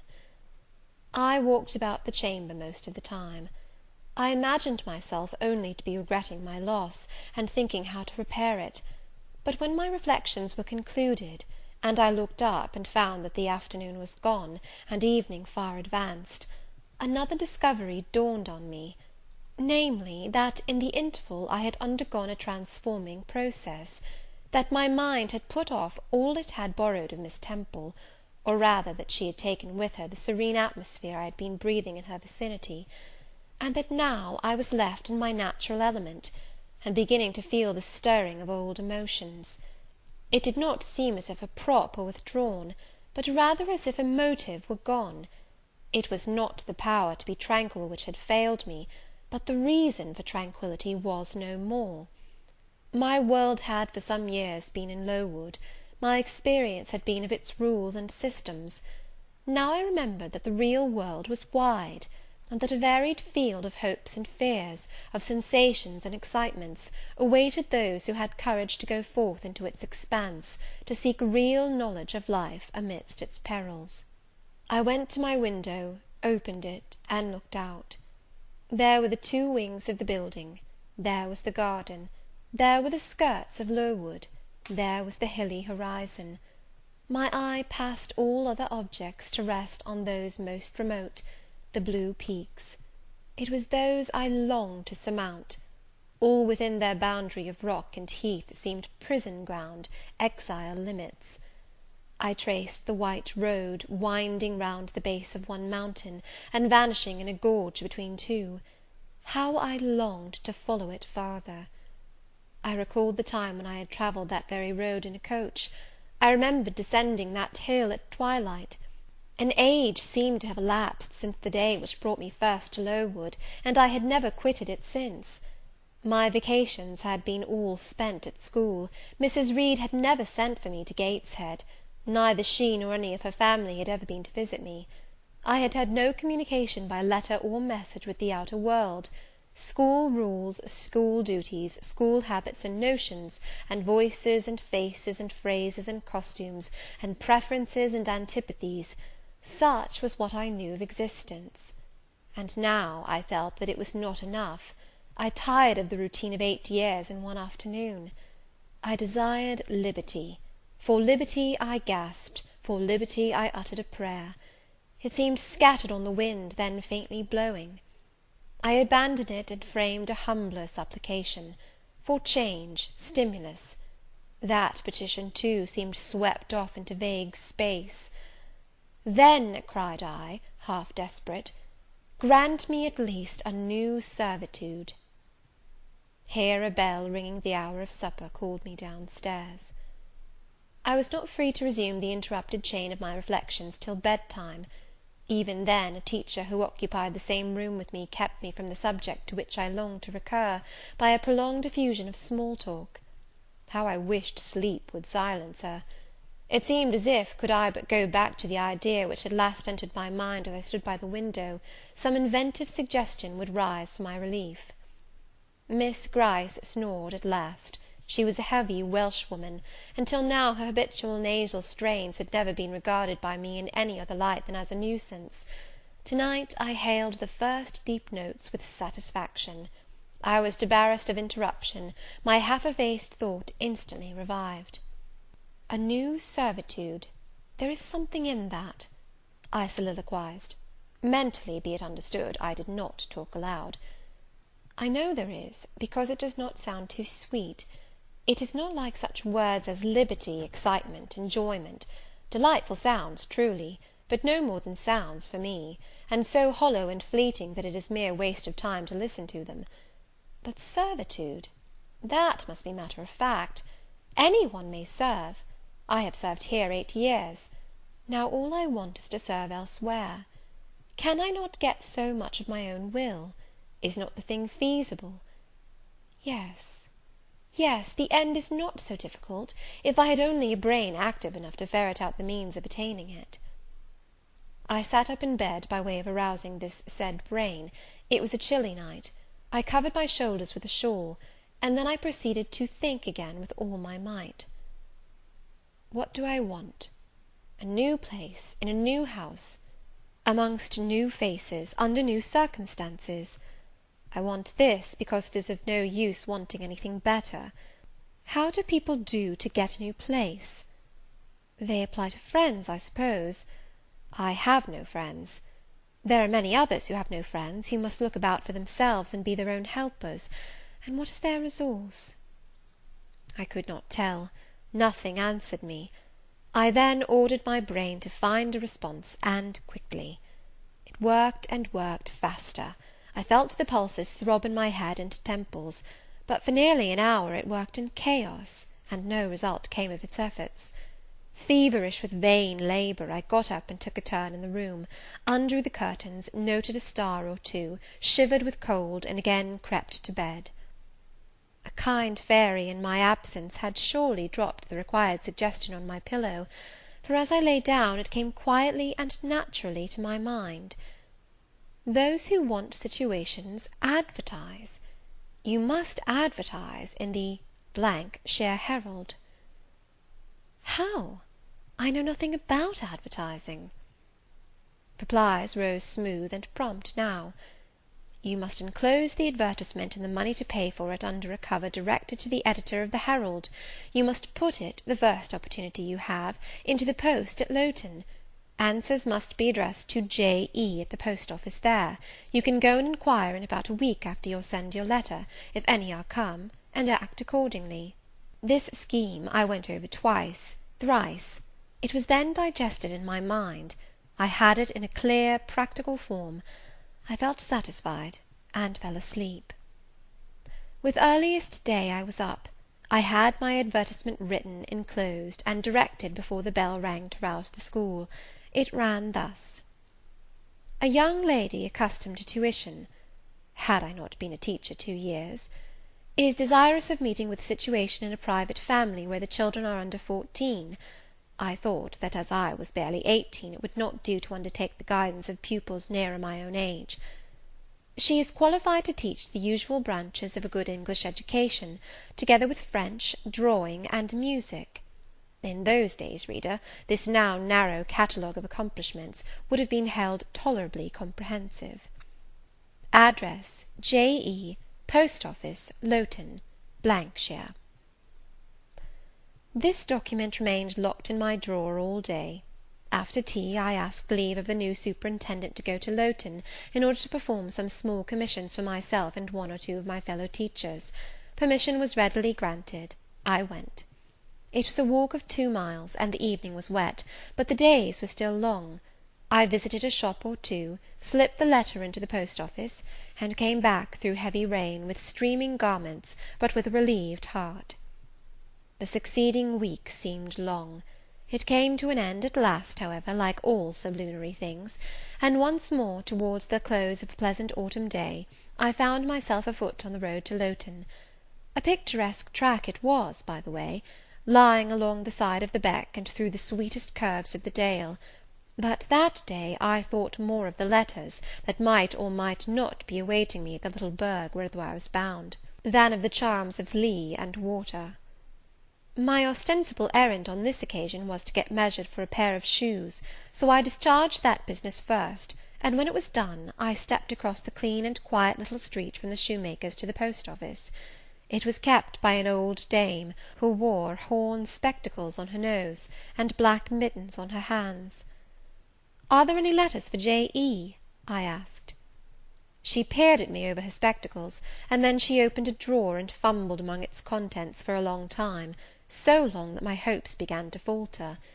At last, having held a document before her glasses for nearly 5 minutes, she presented it across the counter, accompanying the act by another inquisitive and mistrustful glance. It was for J.E. "Is there only one?" I demanded. "There are no more," said she, and I put it in my pocket, and turned my face homeward. I could not open it then; rules obliged me to be back by 8, and it was already 7:30. Various duties awaited me on my arrival. I had to sit with the girls during their hour of study; then it was my turn to read prayers, to see them to bed. Afterwards I supped with the other teachers. Even when we finally retired for the night, the inevitable Miss Gryce was still my companion. We had only a short end of a candle in our candlestick, and I dreaded lest she should talk till it was all burnt out. Fortunately, however, the heavy supper she had eaten produced a soporific effect. She was already snoring before I had finished undressing. There still remained an inch of candle. I now took out my letter. The seal was an initial F. I broke it. The contents were brief. If J.E., who advertised in the shire Herald of last Thursday, possesses the acquirements mentioned, and if she is in a position to give satisfactory references as to character and competency, a situation can be offered her where there is but one pupil, a little girl, under 10 years of age, and where the salary is £30 per annum. J.E. is requested to send references, name, address, and all particulars to the direction Mrs. Fairfax, Thornfield, near Millcote, shire. I examined the document long. The writing was old-fashioned, and rather uncertain, like that of an elderly lady. This circumstance was satisfactory. A private fear had haunted me, that in thus acting for myself and by my own guidance, I ran the risk of getting into some scrape; and, above all things, I wished the result of my endeavours to be respectable, proper, en règle. I now felt that an elderly lady was no bad ingredient in the business I had on hand. Mrs. Fairfax. I saw her in a black gown and widow's cap, frigid perhaps, but not uncivil, a model of elderly English respectability. Thornfield, that doubtless was the name of her house, a neat, orderly spot, I was sure, though I failed in my efforts to conceive a correct plan of the premises. Millcote, shire. I brushed up my recollections of the map of England. Yes, I saw it, both the shire and the town. Shire was 70 miles nearer London than the remote county where I now resided. That was a recommendation to me. I longed to go where there was life and movement. Millcote was a large manufacturing town on the banks of the A. A busy place enough, doubtless; so much the better; it would be a complete change at least. Not that my fancy was much captivated by the idea of long chimneys and clouds of smoke; but, I argued, Thornfield will probably be a good way from the town. Here the socket of the candle dropped, and the wick went out. Next day new steps were to be taken. My plans could no longer be confined to my own breast; I must impart them in order to achieve their success. Having sought and obtained an audience of the superintendent during the noontide recreation, I told her I had a prospect of getting a new situation, where the salary would be double what I now received, for at Lowood I only got £15 per annum, and requested she would break the matter for me to Mr. Brocklehurst, or some of the committee, and ascertain whether they would permit me to mention them as references. She obligingly consented to act as mediatrix in the matter. The next day she laid the affair before Mr. Brocklehurst, who said that Mrs. Reed must be written to, as she was my natural guardian. A note was accordingly addressed to the lady, who returned for answer that I might do as I pleased; she had long relinquished all interference in my affairs. This note went the round of the committee, and at last, after what appeared to me most tedious delay, formal leave was given me to better my condition if I could, and an assurance added, that as I had always conducted myself well, both as teacher and pupil, at Lowood, a testimonial of character and capacity, signed by the inspectors of that institution, should forthwith be furnished me. This testimonial I accordingly received in about a month, forwarded a copy of it to Mrs. Fairfax, got that lady's reply, stating that she was satisfied, and fixing that day fortnight as the period for my assuming the post of governess in her house. I now busied myself in preparations. The fortnight passed rapidly. I had not a very large wardrobe, though it was adequate to my wants, and the last day sufficed to pack my trunk, the same I had brought with me 8 years ago from Gateshead. The box was corded, the card nailed on. In half an hour the carrier was to call for it to take it to Lowton, whither I myself was to repair at an early hour the next morning to meet the coach. I had brushed my black stuff travelling dress, prepared my bonnet, gloves, and muff, sought in all my drawers to see that no article was left behind, and now, having nothing more to do, I sat down and tried to rest. I could not. Though I had been on foot all day, I could not now repose an instant. I was much too excited. A phase of my life was closing to night, a new one opening to morrow. Impossible to slumber in the interval. I must watch feverishly while the change was being accomplished. "Miss," said a servant who met me in the lobby, where I was wandering like a troubled spirit, "a person below wishes to see you." The carrier, no doubt, I thought, and ran down stairs without inquiry. I was passing the back parlour or teacher's sitting room, the door of which was half open, to go to the kitchen, when some one ran out. "It's her, I'm sure! I could have told her anywhere!" cried the individual who stopped my progress and took my hand. I looked. I saw a woman attired like a well-dressed servant, matronly, yet still young, very good-looking, with black hair and eyes, and lively complexion. "Well, who is it?" she asked, in a voice and with a smile I half recognized. "You've not quite forgotten me, I think, Miss Jane." In another second I was embracing and kissing her rapturously. "Bessy! Bessy! Bessy!" That was all I said, whereat she half laughed, half cried, and we both went into the parlour. By the fire stood a little fellow of 3 years old, in plaid frock and trousers. "That is my little boy," said Bessy directly. "Then you are married, Bessy?" "Yes, nearly 5 years since, to Robert Levin, the coachman, and I have a little girl besides Bobby there, that I've christened Jane." "And you don't live at Gateshead?" "I live at the lodge. The old porter has left." "Well, and how do they all get on? Tell me everything about them, Bessy. But sit down first, and, Bobby, come and sit at my knee, will you?" But Bobby preferred sidling over to his mother. "You're not grown so very tall, Miss Jane, nor so very stout," continued Mrs. Levin. "I dare say they've not kept you too well at school. Miss Reed is the head and shoulders taller than you are, and Miss Georgiana would make 2 of you in breadth." "Georgiana is handsome, I suppose, Bessy?" "Very. She went up to London last winter with her mamma, and there everybody admired her, and a young lord fell in love with her, but his relations were against the match, and what do you think? He and Miss Georgiana made it up to run away, but they were found out and stopped. It was Miss Reed that found them out. I believe she was envious, and now she and her sister lead a cat and dog life together. They are always quarrelling." "Well, and what of John Reed?" "Oh, he is not doing so well as his mamma could wish. He went to college, and he got plucked, I think they call it; and then his uncles wanted him to be a barrister, and study the law; but he is such a dissipated young man, they will never make much of him, I think." "What does he look like?" "He is very tall. Some people call him a fine-looking young man, but he has such thick lips." "And Mrs. Reed?" "Mrs. looks stout and well enough in the face, but I think she is not quite easy in her mind. Mr. John's conduct does not please her. He spends a great deal of money." "Did she send you here, Bessy?" "No, indeed; but I have long wanted to see you, and when I heard that there had been a letter from you, and that you were going to another part of the country, I thought I'd just set off, and get a look at you before you were quite out of my reach." "I am afraid you are disappointed in me, Bessy." I said this laughing. I perceived that Bessy's glance, though it expressed regard, did in no shape denote admiration. "No, Miss Jane, not exactly. You are genteel enough, you look like a lady, and it is as much as I ever expected of you. You were no beauty as a child." I smiled at Bessy's frank answer. I felt that it was correct, but I confess I was not quite indifferent to its import.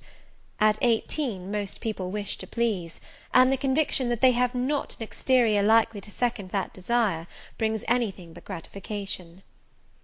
"I dare say you are clever, though," continued Bessy, by way of solace. "What can you do? Can you play on the piano?" "A little."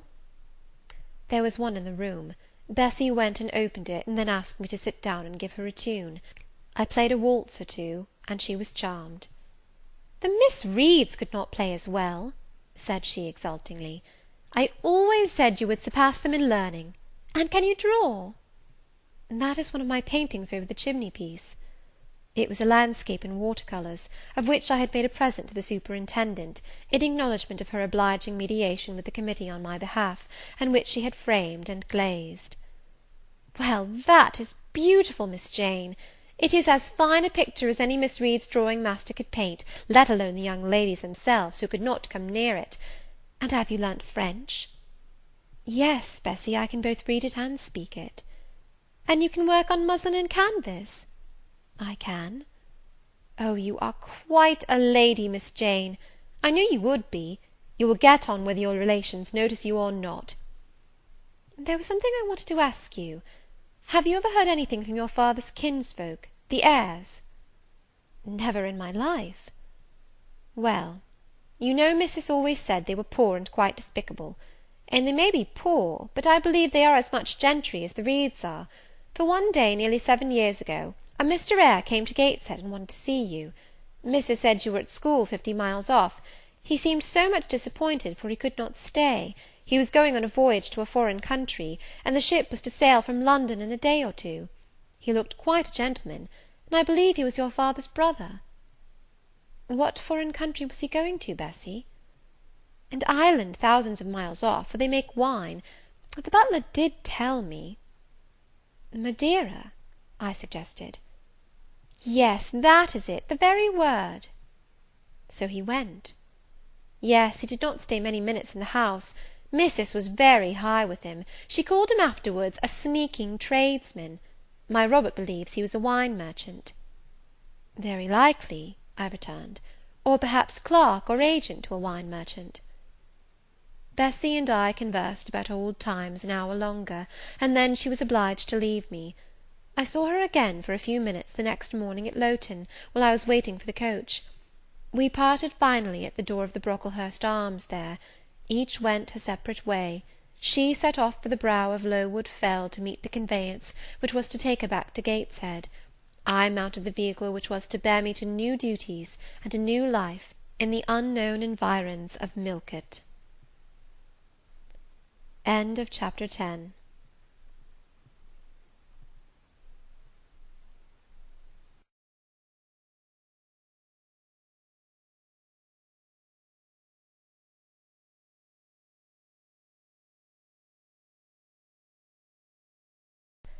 A new chapter in a novel is something like a new scene in a play, and when I draw up the curtain this time, reader, you must fancy you see a room in the George Inn at Millcote, with such large figured papering on the walls as inn-rooms have, such a carpet, such furniture, such ornaments on the mantelpiece, such prints, including a portrait of George the Third, and another of the Prince of Wales, and a representation of the death of Wolfe. All this is visible to you by the light of an oil lamp hanging from the ceiling, and by that of an excellent fire, near which I sit in my cloak and bonnet. My muff and umbrella lie on the table, and I am warming away the numbness and chill contracted by 16 hours' exposure to the rawness of an October day. I left Lowton at 4 o'clock a.m., and the Millcote town clock is now just striking 8. Reader, though I look comfortably accommodated, I am not very tranquil in my mind. I thought when the coach stopped here, there would be some one to meet me. I looked anxiously round as I descended the wooden steps the boots placed for my convenience, expecting to hear my name pronounced, and to see some description of carriage waiting to convey me to Thornfield. Nothing of the sort was visible, and when I asked a waiter if any one had been to inquire after a Miss Eyre, I was answered in the negative, so I had no resource but to request to be shown into a private room, and here I am waiting, while all sorts of doubts and fears are troubling my thoughts. It is a very strange sensation to inexperienced youth to feel itself quite alone in the world, cut adrift from every connection, uncertain whether the port to which it is bound can be reached, and prevented by many impediments from returning to that it has quitted. The charm of adventure sweetens that sensation, the glow of pride warms it, but then the throb of fear disturbs it, and fear with me became predominant when half an hour elapsed and I was still alone. I bethought myself to ring the bell. "Is there a place in this neighbourhood called Thornfield?" I asked of the waiter who answered the summons. "Thornfield? I don't know, mum. I'll inquire at the bar." He vanished, but reappeared instantly. "Is your name Eyre, miss?" "Yes." "Person here waiting for you." I jumped up, took my muff and umbrella, and hastened into the inn passage. A man was standing by the open door, and in the lamplit street I dimly saw a one-horse conveyance. "This will be your luggage, I suppose?" said the man rather abruptly when he saw me, pointing to my trunk in the passage. "Yes." He hoisted it on to the vehicle, which was a sort of car, and then I got in. Before he shut me up, I asked him how far it was to Thornfield. "A matter of 6 miles." "How long shall we be before we get there?" "Happen an hour and a half." He fastened the car door, climbed to his own seat outside, and set off. Our progress was leisurely, and gave me ample time to reflect. I was content to be at length so near the end of my journey, and as I leaned back in the comfortable, though not elegant conveyance, I meditated much at my ease. I suppose, thought I, judging from the plainness of the servant and carriage, Mrs. Fairfax is not a very dashing person. So much the better. I never lived amongst fine people but once, and I was very miserable with them. I wonder if she lives alone, except this little girl? If so, and if she is in any degree amiable, I shall be surely able to get on with her. I will do my best. It is a pity that doing one's best does not always answer. At Lowood, indeed, I took that resolution, kept it, and succeeded in pleasing. But with Mrs. Reed, I remember my best was always spurned with scorn. I pray God Mrs. Fairfax may not turn out a second Mrs. Reed. But if she does, I am not bound to stay with her. Let the worst come to the worst, I can advertise again. How far are we now on our road, I wonder? I let down the window and looked out. Millcote was behind us. Judging by the number of its lights, it seemed a place of considerable magnitude, much larger than Lowton. We were now, as far as I could see, on a sort of common, but there were houses scattered all over the district. I felt we were in a different region to Lowood, more populous, less picturesque, more stirring, less romantic. The roads were heavy, the night misty. My conductor let his horse walk all the way, and the hour and a half extended, I verily believe, to 2 hours. At last he turned in his seat and said, "You're known so far for Thornfield now." Again I looked out. We were passing a church. I saw its low, broad tower against the sky, and its bell was tolling a quarter. I saw a narrow galaxy of lights, too, on a hillside, marking a village or hamlet. About 10 minutes after, the driver got down and opened a pair of gates. We passed through, and they clashed to behind us. We now slowly ascended a drive, and came upon the long front of a house. Candlelight gleamed from one curtained bow window, all the rest were dark. The car stopped at the front door. It was opened by a maid-servant. I alighted and went in. "Will you walk this way, ma'am?" said the girl, and I followed her across a square hall with high doors all round. She ushered me into a room whose double illumination of fire and candle at first dazzled me, contrasting as it did with the darkness to which my eyes had been for 2 hours inured. When I could see, however, a cosy and agreeable picture presented itself to my view. A snug small room, a round table by a cheerful fire, an arm-chair high-backed and old-fashioned, wherein sat the neatest imaginable little elderly lady, in widow's cap, black silk gown, and snowy muslin apron, exactly like what I had fancied Mrs. Fairfax, only less stately and milder looking. She was occupied in knitting. A large cat sat demurely at her feet. Nothing, in short, was wanting to complete the beau ideal of domestic comfort. A more reassuring introduction for a new governess could scarcely be conceived. There was no grandeur to overwhelm, no stateliness to embarrass; and then, as I entered, the old lady got up, and promptly and kindly came forward to meet me. "How do you do, my dear? I'm afraid you have had a tedious ride. John drives so slowly. You must be cold. Come to the fire." "Mrs. Fairfax, I suppose?" said I. "Yes, you are right. Do sit down." She conducted me to her own chair, and then began to remove my shawl and untie my bonnet strings. I begged she would not give herself so much trouble. "Oh, it is no trouble. I dare say your own hands are almost numbed with cold. Leah, make a little hot negus and cut a sandwich or two. Here are the keys of the store-room." And she produced from her pocket a most housewifely bunch of keys, and delivered them to the servant. "Now then, draw nearer to the fire," she continued. "You've brought your luggage with you, haven't you, my dear?" "Yes, ma'am." "I'll see it carried into your room," she said, and bustled out. She treats me like a visitor, thought I. I little expected such a reception. I anticipated only coldness and stiffness. This is not like what I have heard of the treatment of governesses, but I must not exult too soon. She returned, with her own hands cleared her knitting apparatus and a book or two from the table, to make room for the tray which Leah now brought, and then herself handed me the refreshments. I felt rather confused at being the object of more attention than I had ever before received, and that, too, shown by my employer and superior; but as she did not seem herself to consider she was doing anything out of her place, I thought it better to take her civilities quietly. "Shall I have the pleasure of seeing Miss Fairfax to-night?" I asked, when I had partaken of what she offered me. "What did you say, my dear? I am a little deaf," returned the good lady, approaching her ear to my mouth. I repeated the question more distinctly. "Miss Fairfax? Oh, you mean Miss Varenne. Varenne is the name of your future pupil." "Indeed? Then she is not your daughter?" "No, I have no family." I should have followed up my first inquiry, by asking in what way Miss Varens was connected with her, but I recollected it was not polite to ask too many questions. Besides, I was sure to hear in time.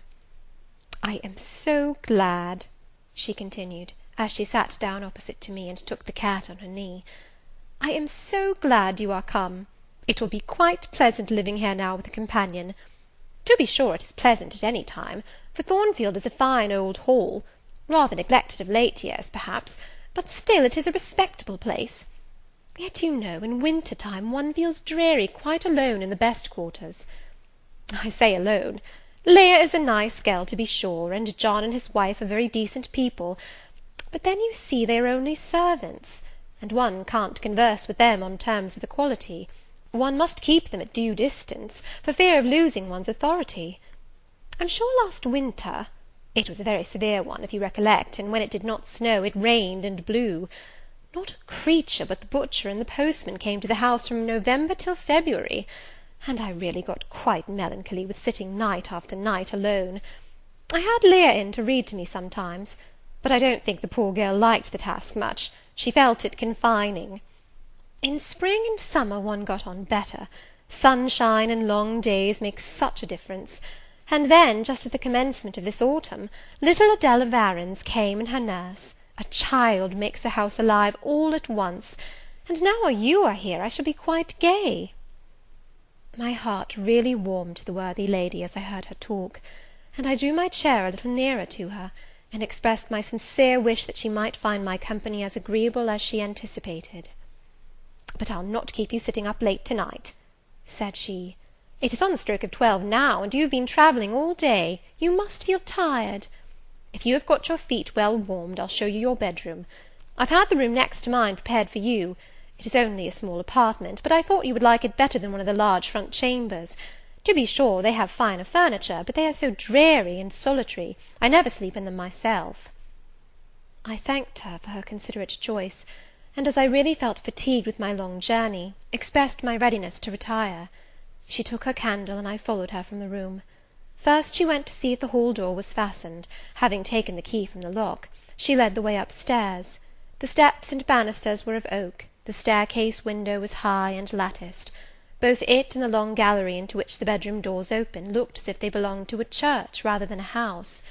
A very chill and vault-like air pervaded the stairs and gallery, suggesting cheerless ideas of space and solitude, and I was glad, when finally ushered into my chamber, to find it of small dimensions, and furnished in ordinary modern style. When Mrs. Fairfax had bidden me a kind good night, and I had fastened my door, gazed leisurely round, and in some measure effaced the eerie impression made by that wide hall, that dark and spacious staircase, and that long cold gallery, by the livelier aspect of my little room, I remembered that, after a day of bodily fatigue and mental anxiety, I was now at last in safe haven. The impulse of gratitude swelled my heart, and I knelt down at the bedside, and offered up thanks where thanks were due, not forgetting, ere I rose, to implore aid on my further path, and the power of meriting the kindness which seemed so frankly offered me before it was earned. My couch had no thorns in it that night, my solitary room no fears. At once weary and content, I slept soon and soundly. When I awoke, it was broad day. The chamber looked such a bright little place to me as the sun shone in between the gay blue chintz window curtains, showing papered walls and a carpeted floor, so unlike the bare planks and stained plaster of Lowood, that my spirits rose at the view.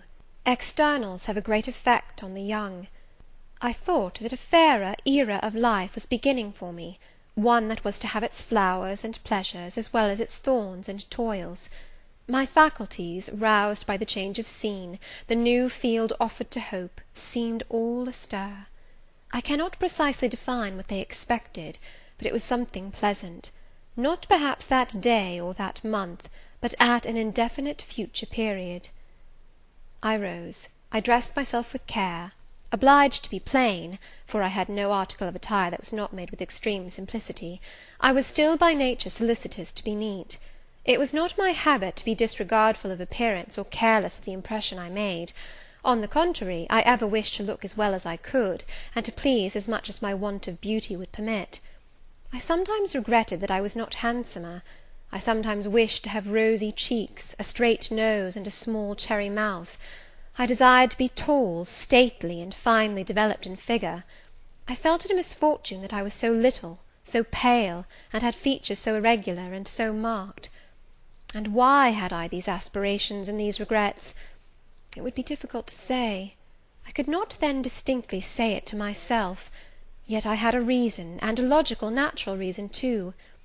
However, when I had brushed my hair very smooth, and put on my black frock, which, Quaker-like as it was, at least had the merit of fitting to a nicety, and adjusted my clean white tucker, I thought that I should do respectably enough to appear before Mrs. Fairfax, and that my new pupil would not at least recoil from me with antipathy. Having opened my chamber window, and seen that I left all things straight and neat on the toilet table, I ventured forth. Traversing the long and matted gallery, I descended the slippery steps of oak. Then I gained the hall. I halted there a minute. I looked at some pictures on the walls. One, I remember, represented a grim man in a cuirass, and one a lady with powdered hair and a pearl necklace. At a bronze lamp pendant from the ceiling, at a great clock whose case was of oak curiously carved, and ebon black with time and rubbing. Everything appeared very stately and imposing to me, but then I was so little accustomed to grandeur.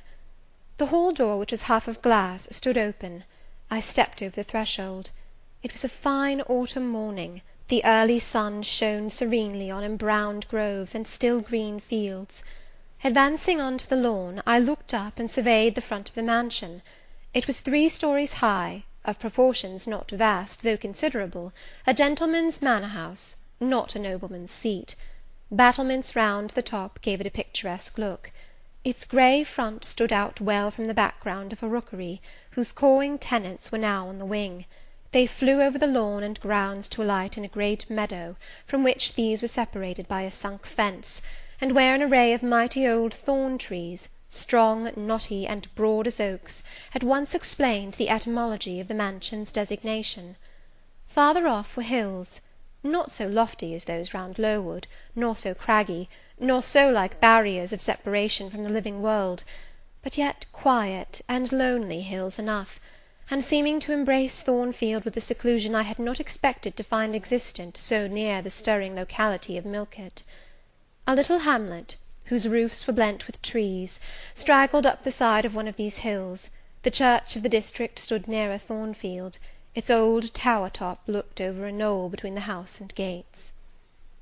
I was yet enjoying the calm prospect and pleasant fresh air, yet listening with delight to the cawing of the rooks, yet surveying the wide hoary front of the hall, and thinking what a great place it was for one lonely little dame like Mrs. Fairfax to inhabit, when that lady appeared at the door. "What, out already?"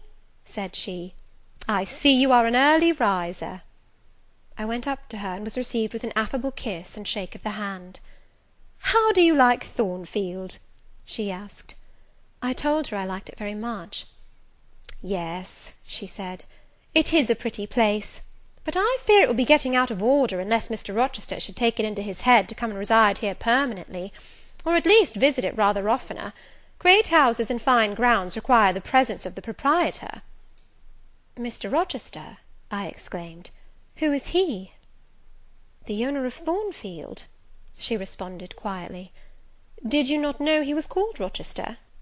Of course I did not. I had never heard of him before, but the old lady seemed to regard his existence as a universally understood fact, with which everybody must be acquainted by instinct. "I thought," I continued, "Thornfield belonged to you." "To me! Bless you, child, what an idea! To me! I am only the housekeeper, the manager.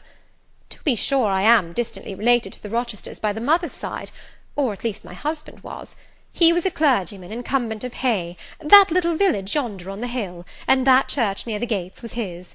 The present Mr. Rochester's mother was a Fairfax, and second cousin to my husband. But I never presume on the connection. In fact, it is nothing to me. I consider myself quite in the light of an ordinary housekeeper. My employer is always civil, and I expect nothing more." "And the little girl, my pupil?" "She is Mr. Rochester's ward. He commissioned me to find a governess for her. He intended to have her brought up in Blankshire, I believe. Here she comes, with her bonne, as she calls her nurse." The enigma then was explained. This affable and kind little widow was no great dame, but a dependent like myself. I did not like her the worse for that. On the contrary, I felt better pleased than ever. The equality between her and me was real, not the mere result of condescension on her part. So much the better, my position was all the freer. As I was meditating on this discovery, a little girl, followed by her attendant, came running up the lawn. I looked to my pupil, who did not at first appear to notice me. She was quite a child, perhaps 7 or 8 years old, slightly built, with a pale, small-featured face, and a redundancy of hair falling in curls to her waist. "Good morning, Miss Adela," said Mrs. Fairfax. "Come and speak to the lady who is to teach you, and to make you a clever woman some day." She approached. C'est là ma gouvernante, said she, pointing to me, and addressing her nurse, who answered, Mais oui, certainement. Are they foreigners? I inquired, amazed at hearing the French language. The nurse is a foreigner, and Adela was born on the continent, and I believe never left it until within 6 months ago. When she first came here she could speak no English. Now she can make shift to talk it a little. I don't understand her, she mixes it so with French, but you will make out her meaning very well, I dare say.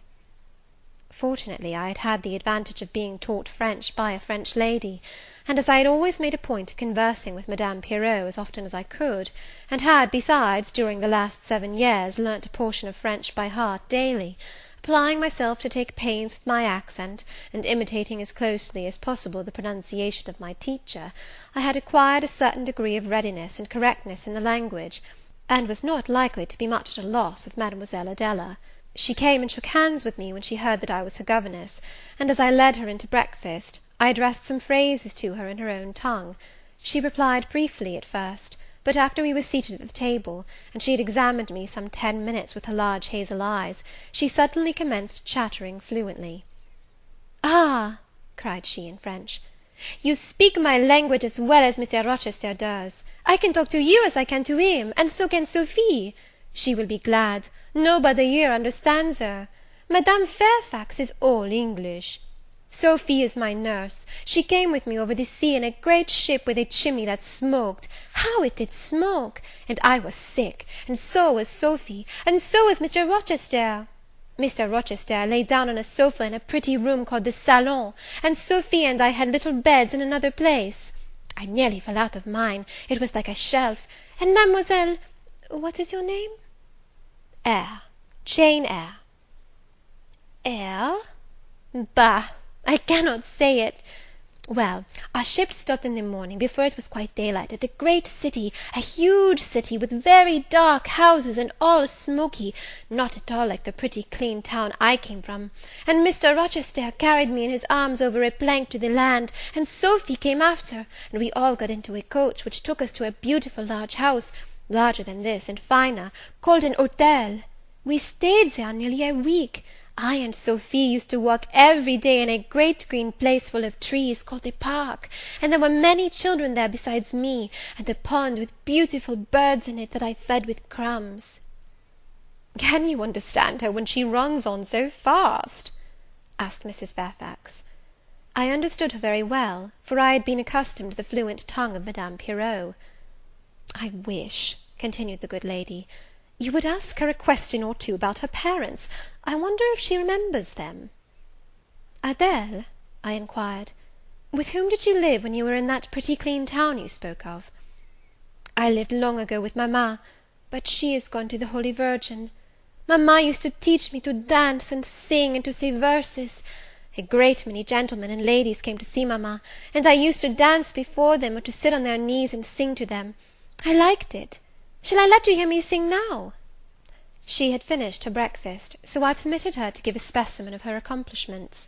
Descending from her chair, she came and placed herself on my knee. Then, folding her little hands demurely before her, shaking back her curls, and lifting her eyes to the ceiling, she commenced singing a song from some opera. It was the strain of a forsaken lady, who, after bewailing the perfidy of her lover, calls pride to her aid, desires her attendant to deck her in her brightest jewels and richest robes, and resolves to meet the false one that night at a ball, and prove to him, by the gaiety of her demeanour, how little his desertion has affected her. The subject seems strangely chosen for an infant singer, but I suppose the point of the exhibition lay in hearing the notes of love and jealousy warbled with the lisp of childhood, and in very bad taste that point was, at least I thought so. Adele sang the canzonette tunefully enough, and with the naïveté of her age.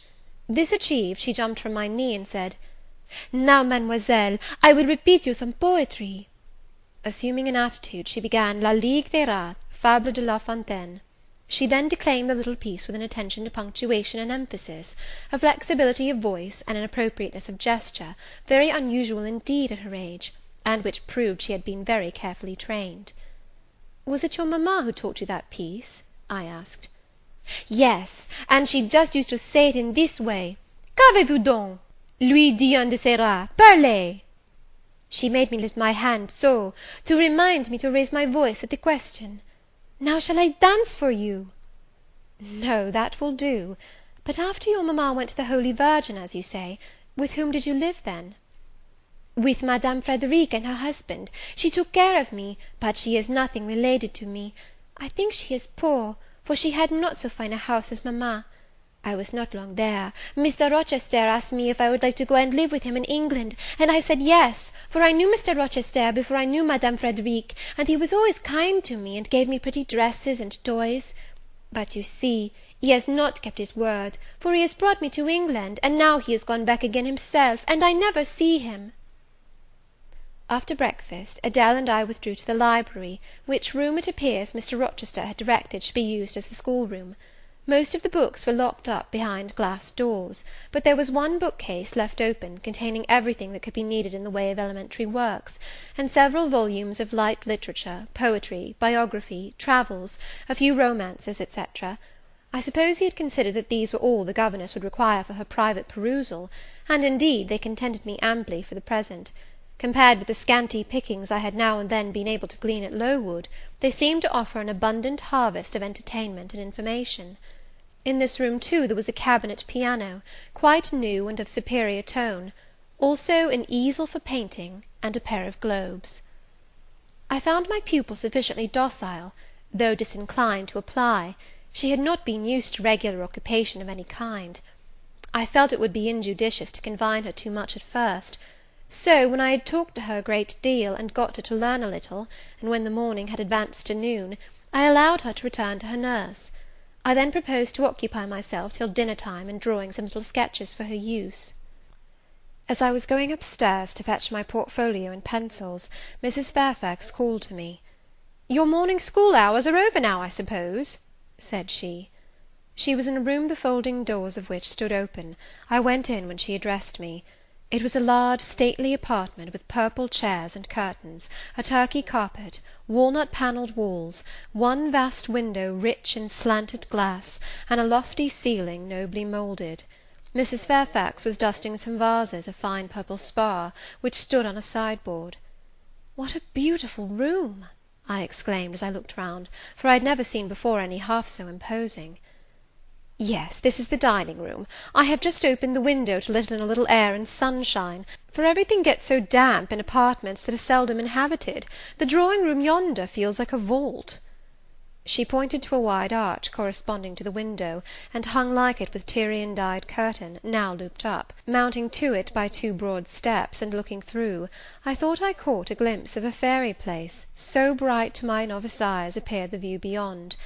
Yet it was merely a very pretty drawing-room, and within it a boudoir, both spread with white carpets, on which seemed laid brilliant garlands of flowers, both sealed with snowy mouldings of white grapes and vine-leaves, beneath which glowed in rich contrast crimson couches and ottomans, while the ornaments on the pale Parian mantelpiece were of sparkling Bohemian glass, ruby red, and between the windows large mirrors repeated the general blending of snow and fire. "In what order you keep these rooms, Mrs. Fairfax!" said I. "No dust, no canvas coverings. Except that the air feels chilly, one would think they were inhabited daily." "Why, Miss Eyre, though Mr. Rochester's visits here are rare, they are always sudden and unexpected; and as I observed that it put him out to find everything swathed up, and to have a bustle of arrangement on his arrival, I thought it best to keep the rooms in readiness." "Is Mr. Rochester an exacting, fastidious sort of man?" "Not particularly so, but he has a gentleman's tastes and habits, and he expects to have things managed in conformity to them." "Do you like him? Is he generally liked?" "Oh, yes, the family have always been respected here. Almost all the land in this neighbourhood, as far as you can see, has belonged to the Rochesters time out of mind." "Well, but leaving his land out of the question, do you like him? Is he liked for himself?" "I have no cause to do otherwise than like him, and I believe he is considered a just and liberal landlord by his tenants; but he has never lived much amongst them." "But he has no peculiarities? What, in short, is his character?" "Oh, his character is unimpeachable, I suppose. He is rather peculiar, perhaps. He has travelled a great deal, and seen a great deal of the world, I should think. I dare say he is clever, but I never had much conversation with him." "In what way is he peculiar?" "I don't know. It is not easy to describe. Nothing striking. But you feel it when he speaks to you. You cannot be always sure whether he is in jest or earnest, whether he is pleased or the contrary. You don't thoroughly understand him, in short. At least I don't. But it is of no consequence. He is a very good master." This was all the account I got from Mrs. Fairfax of her employer and mine. There are people who seem to have no notion of sketching a character, or observing and describing salient points, either in persons or things. The good lady evidently belonged to this class. My queries puzzled, but did not draw her out. Mr. Rochester was Mr. Rochester in her eyes, a gentleman, a landed proprietor, nothing more. She inquired and searched no further, and evidently wondered at my wish to gain a more definite notion of his identity. When we left the dining-room, she proposed to show me over the rest of the house, and I followed her up-stairs and downstairs, admiring as I went, for all was well arranged and handsome. The large front chambers I thought especially grand, and some of the third-story rooms, though dark and low, were interesting from their air of antiquity. The furniture once appropriated to the lower apartments had from time to time been removed here, as fashion changed, and the imperfect light entering by their narrow casement showed bedsteads of 100 years old, chests in oak or walnut, looking, with their strange carvings of palm branches and cherubs' heads, like types of the Hebrew ark. Rows of venerable chairs, high-backed and narrow, stools still more antiquated, on whose cushioned tops were yet apparent traces of half-effaced embroideries, wrought by fingers that for 2 generations had been coffin dust. All these relics gave to the third story of Thornfield Hall the aspect of a home of the past, a shrine of memory. I liked the hush, the gloom, the quaintness of these retreats in the day, but I by no means coveted a night's repose on one of those wide and heavy beds, shut in, some of them with doors of oak, shaded others with wrought old English hangings crusted with thick work, betraying effigies of strange flowers, and stranger birds, and strangest human beings, all which would have looked strange indeed by the pallid gleam of moonlight. "Do the servants sleep in these rooms?" I asked. "No, they occupy a range of smaller apartments to the back. No one ever sleeps here. One would almost say that, if there were a ghost at Thornfield Hall, this would be its haunt." "So I think. You have no ghost, then?" "None that I ever heard of," returned Mrs. Fairfax, smiling. "Nor any traditions of one? No legends or ghost stories?" "I believe not. And yet it is said the Rochesters have been rather a violent than a quiet race in their time. Perhaps, though, that is the reason they rest tranquilly in their graves now." "Yes, after life's fitful fever they sleep well," I muttered. "Where are you going now, Mrs. Fairfax?" For she was moving away. "On to the Leads. Will you come and see the view from thence?" I followed still, up a very narrow staircase to the attics, and thence by a ladder and through a trap-door to the roof of the hall. I was now on a level with the crow colony, and could see into their nests. Leaning over the battlements and looking far down, I surveyed the grounds laid out like a map, the bright and velvet lawn closely girdling the grey base of the mansion, the field, wide as a park, dotted with its ancient timber, the wood, dun and sere, divided by a path visibly overgrown, greener with moss than the trees or with foliage, the church at the gates, the road, the tranquil hills, all reposing in the autumn day's sun, the horizon bounded by a propitious sky, azure marbled with pearly white. No feature in the scene was extraordinary, but all was pleasing. When I turned from it and repassed the trap-door, I could scarcely see my way down the ladder. The attic seemed black as a vault compared with that arch of blue air to which I had been looking up, and to that sunlit scene of grove, pasture, and green hill, of which the hall was the centre, and over which I had been gazing with delight. Mrs. Fairfax stayed behind a moment to fasten the trap-door.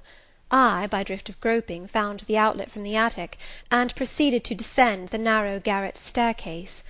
I lingered in the long passage to which this led, separating the front and back rooms of the third story, narrow, low, and dim, with only one little window at the far end, and looking, with its 2 rows of small black doors all shut, like a corridor in some Bluebeard's castle. While I paced softly on, the last sound I expected to hear in so still a region, a laugh, struck my ear. It was a curious laugh, distinct, formal, mirthless. I stopped. The sound ceased, only for an instant. It began again, louder; for at first, though distinct, it was very low. It passed off in a clamorous peal that seemed to wake an echo in every lonely chamber, though it originated but in one, and I could have pointed out the door from which the accents issued. "Mrs. Fairfax," I called out, for now I heard her descending the great stairs, "did you hear that loud laugh? Who is it?" "Some of the servants, very likely," she answered. "Perhaps Grace Poole." "Did you hear it?" I again enquired. "Yes, plainly. I often hear her. She sews in one of these rooms. Sometimes Leah is with her. They are frequently noisy together." The laugh was repeated in its low syllabic tone, and terminated in an odd murmur. "Grace!" exclaimed Mrs. Fairfax. I really did not expect any Grace to answer, for though the laugh was as tragic, as preternatural a laugh as any I have heard, and, but that it was high noon, and that no circumstance of ghostliness accompanied the curious cachinnation, but that neither scene nor season favoured fear, I should have been superstitiously afraid. However, the event showed me I was a fool for entertaining a sense even of surprise. The door nearest me opened, and a servant came out, a woman of between 30 and 40, a set, square-made figure, red-haired, and with a hard, plain face. Any apparition less romantic or less ghostly could scarcely be conceived. "Too much noise, Grace," said Mrs. Fairfax. "Remember directions." Grace curtsied silently, and went in. "She is a person we have to sew and assist Leah in her housemaid's work," continued the widow. "Not altogether unobjectionable in some points, but she does well enough. By the by, how have you got on with your new pupil this morning?" The conversation, thus turned on Adele, continued till we reached the light and cheerful region below. Adele came running to meet us in the hall, exclaiming, "Mesdames, vous êtes servies!" adding, "J'ai bien faim, moi!" We found dinner ready, and waiting for us in Mrs. Fairfax's room. Chapter 11.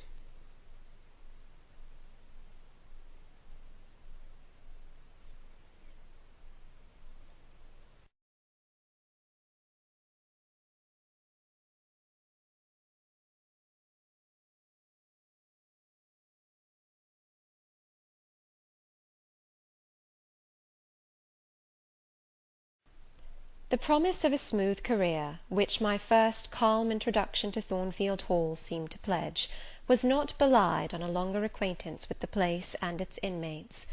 Mrs. Fairfax turned out to be what she appeared, a placid-tempered, kind-natured woman, of competent education and average intelligence. My pupil was a lively child, who had been spoilt and indulged, and therefore was sometimes wayward; but as she was committed entirely to my care, and no injudicious interference from any quarter ever thwarted my plans for her improvement, she soon forgot her little freaks, and became obedient and teachable. She had no great talents, no marked traits of character, no peculiar development of feeling or taste which raised her 1 inch above the ordinary level of childhood; but neither had she any deficiency or vice which sunk her below it. She made reasonable progress, entertained for me a vivacious, though perhaps not very profound affection, and by her simplicity, gay prattle, and efforts to please, inspired me, in return, with a degree of attachment sufficient to make us both content in each other's society. This, par parenthèse, will be thought cool language by persons who entertain solemn doctrines about the angelic nature of children, and the duty of those charged with their education to conceive for them an idolatrous devotion; but I am not writing to flatter parental egotism, to echo cant, or prop up humbug. I am merely telling the truth. I felt a conscientious solicitude for Adele's welfare and progress, and a quiet liking for her little self, just as I cherished towards Mrs. Fairfax a thankfulness for her kindness, and a pleasure in her society proportionate to the tranquil regard she had for me, and the moderation of her mind and character. Anybody may blame me who likes, when I add further, that now and then, when I took a walk by myself in the grounds, when I went down to the gates and looked through them along the road, or when, while Adele played with her nurse, and Mrs. Fairfax made jellies in the store-room, I climbed the 3 staircases, raised the trap-door of the attic, and having reached the leads, looked out afar over sequestered field and hill and long dim sky-line, that then I longed for a power of vision which might overpass that limit, which might reach the busy world, towns, regions full of life I had heard of but never seen; that then I desired more of practical experience than I possessed, more of intercourse with my kind, of acquaintance with variety of character, than was here within my reach. I valued what was good in Mrs. Fairfax, and what was good in Adele; but I believed in the existence of other and more vivid kinds of goodness, and what I believed in I wished to behold. Who blames me? Many, no doubt, and I shall be called discontented. I could not help it. The restlessness was in my nature; it agitated me to pain sometimes. Then my sole relief was to walk along the corridor of the 3rd story, backwards and forwards, safe in the silence and solitude of the spot, and allow my mind's eye to dwell on whatever bright visions rose before it, and certainly they were many and glowing; to let my heart be heaved by the exultant movement, which, while it swelled it in trouble, expanded it with life; and, best of all, to open my inward ear to a tale that was never ended, a tale my imagination created, and narrated continuously, quickened with all of incident, life, fire, feeling, that I desired and had not in my actual existence. It is in vain to say human beings ought to be satisfied with tranquillity. They must have action, and they will make it if they cannot find it. Millions are condemned to a stiller doom than mine, and millions are in silent revolt against their lot. Nobody knows how many rebellions, besides political rebellions, ferment in the masses of life which people earth. Women are supposed to be very calm generally, but women feel just as men feel. They need exercise for their faculties, and a field for their efforts, as much as their brothers do. They suffer from too rigid a restraint, too absolute a stagnation, precisely as men would suffer; and it is narrow-minded in their more privileged fellow creatures to say that they ought to confine themselves to making puddings and knitting stockings, to playing on the piano and embroidering bags. It is thoughtless to condemn them, or laugh at them, if they seek to do more or learn more than custom has pronounced necessary for their sex. When thus alone, I not unfrequently heard Grace Poole's laugh, the same peal, the same low, slow ha, ha, which, when first heard, had thrilled me. I heard, too, her eccentric murmurs, stranger than her laugh. There were days when she was quite silent, but there were others when I could not account for the sounds she made. Sometimes I saw her. She would come out of her room with a basin, or a plate, or a tray in her hand, go down to the kitchen, and shortly return, generally, O romantic reader, forgive me for telling the plain truth, bearing a pot of porter. Her appearance always acted as a damper to the curiosity raised by her oral oddities. Hard-featured and staid, she had no point to which interest could attach. I made some attempts to draw her into conversation, but she seemed a person of few words. A monosyllabic reply usually cut short every effort of that sort. The other members of the household, viz., John and his wife, Leah the housemaid, and Sophy the French nurse, were decent people, but in no respect remarkable. With Sophy I used to talk French, and sometimes I asked her questions about her native country, but she was not of a descriptive or narrative turn, and generally gave such vapid and confused answers as were calculated rather to check than encourage inquiry. October, November, December passed away. One afternoon in January, Mrs. Fairfax had begged a holiday for Adele because she had a cold, and as Adele seconded the request with an ardour that reminded me how precious occasional holidays had been to me in my own childhood, I accorded it, deeming that I did well in showing pliability on the point. It was a fine calm day, though very cold, I was tired of sitting still in the library through a whole long morning. Mrs. Fairfax had just written a letter which was waiting to be posted, so I put on my bonnet and cloak, and volunteered to carry it to Hay. The distance, 2 miles, would be a pleasant winter afternoon walk.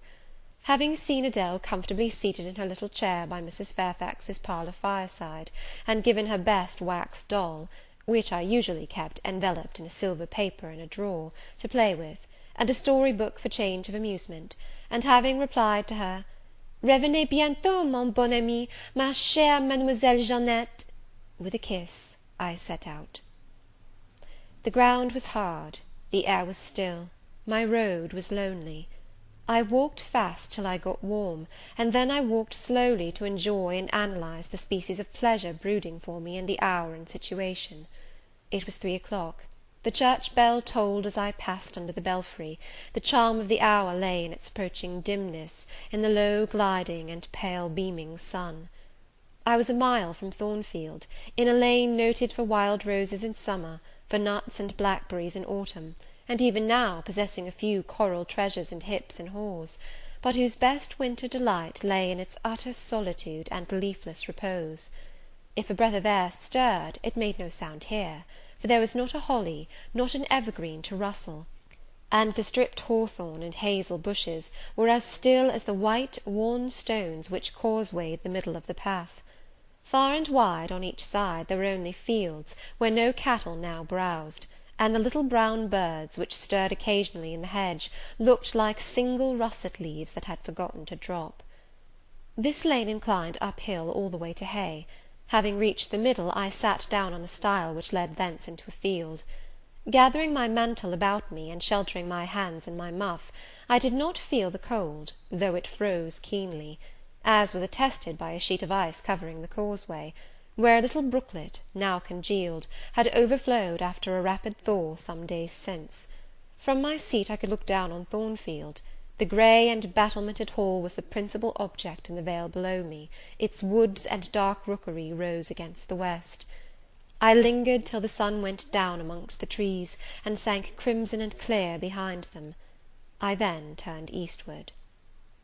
On the hill-top above me sat the rising moon. Pale yet as a cloud, but brightening momentarily, she looked over Hay, which, half lost in trees, sent up a blue smoke from its few chimneys. It was yet a mile distant, but in the absolute hush I could hear plainly its thin murmurs of life. My ear, too, felt the flow of currents. In what dales and depths I could not tell, but there were many hills beyond Hay, and doubtless many becks threading their passes. That evening calm betrayed alike the tinkle of the nearest streams, the sough of the most remote. A rude noise broke on these fine ripplings and whisperings, at once so far away and so clear.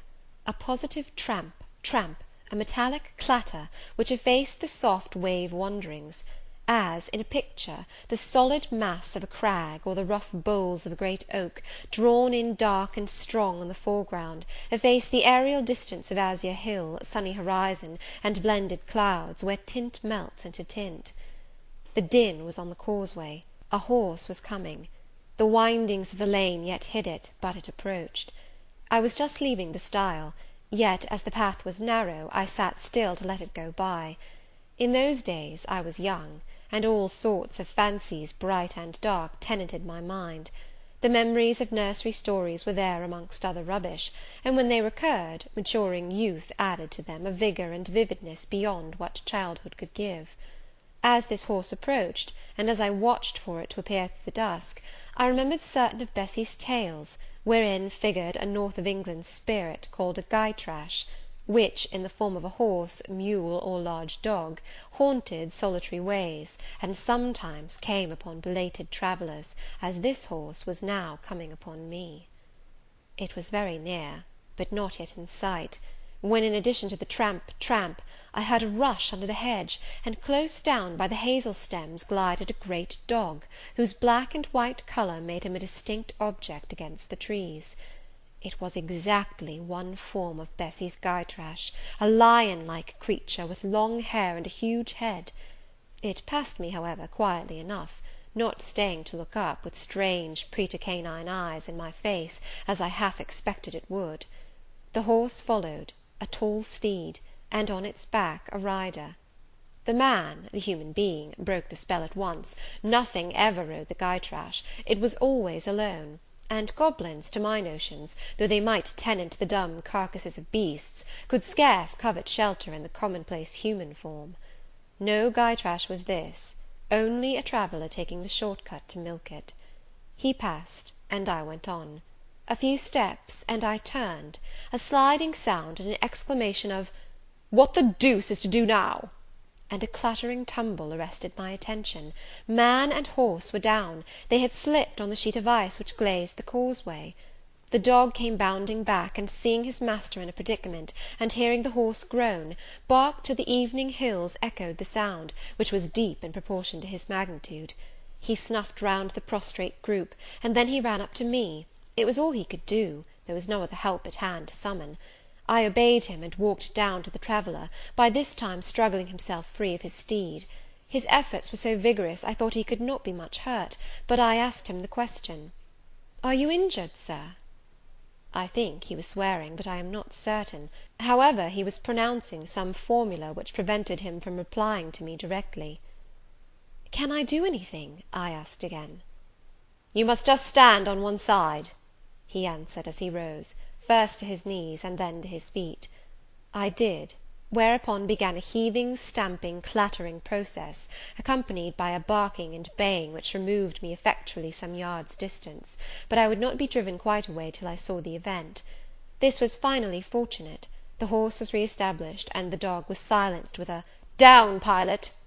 The traveller, now stooping, felt his foot and leg, as if trying whether they were sound. Apparently something ailed them, for he halted to the stile whence I had just risen, and sat down. I was in the mood for being useful, or at least officious, I think, for I now drew near him again. "If you are hurt, and want help, Sir, I can fetch some one either from Thornfield Hall or from Hay." "Thank you, I shall do. I have no broken bones, only a sprain." And again he stood up and tried his foot, but the result extorted an involuntary "Ugh!"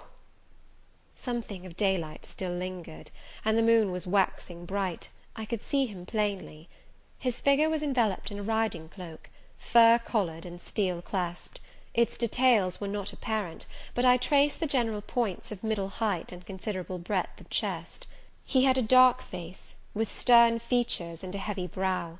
His eyes and gathered eyebrows looked ireful and thwarted just now. He was past youth, but had not reached middle age. Perhaps he might be 35. I felt no fear of him, and but little shyness. Had he been a handsome, heroic-looking young gentleman, I should not have dared to stand thus questioning him against his will, and offering my services unasked. I had hardly ever seen a handsome youth, never in my life spoken to one. I had a theoretical reverence and homage for beauty, elegance, gallantry, fascination; but had I met those qualities incarnate in masculine shape, I should have known instinctively that they neither had nor could have sympathy with anything in me, and should have shunned them as one would fire, lightning, or anything else that is bright but antipathetic. If even the stranger had smiled and been good humoured to me when I addressed him, if he had put off my offer with assistance gaily and with thanks, I should have gone on my way and not felt any vocation to renew inquiries; but the frown, the roughness of the traveller set me at my ease. I retained my station when he waved me to go, and announced, "I cannot think of leaving you, Sir, at so late an hour, in this solitary lane, till I see you are fit to mount your horse." He looked at me when I said this. He had hardly turned his eyes in my direction before. "I should think you ought to be at home yourself," said he, "if you have a home in this neighbourhood. Where do you come from?" "From just below, and I am not at all afraid of being out late when it is moonlight. I will run over to Hay for you with pleasure, if you wish it. Indeed, I am going there to post a letter." "You live just below? Do you mean at that house with the battlements?"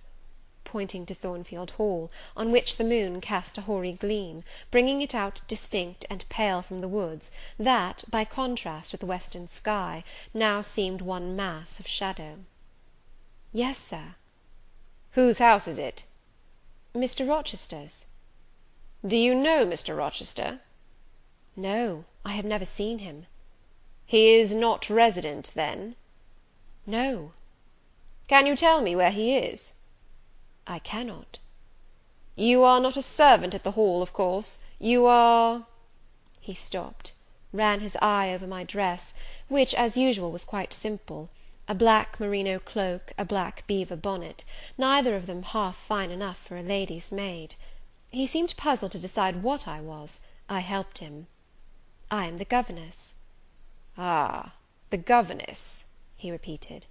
Deuce take me if I had not forgotten. The governess! And again my raiment underwent scrutiny.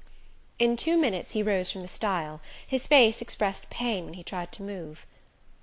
I cannot commission you to fetch help, he said, but you may help me a little yourself, if you will be so kind. Yes, sir. You have not an umbrella that I can use as a stick? No. Try to get hold of my horse's bridle, and lead him to me. You are not afraid? I should have been afraid to touch a horse when alone, but when told to do it, I was disposed to obey. I put down my muff on the stile, and went up to the tall steed. I endeavoured to catch the bridle, but it was a spirited thing, and would not let me come near its head. I made effort on effort, though in vain. Meantime I was mortally afraid of its trampling forefeet.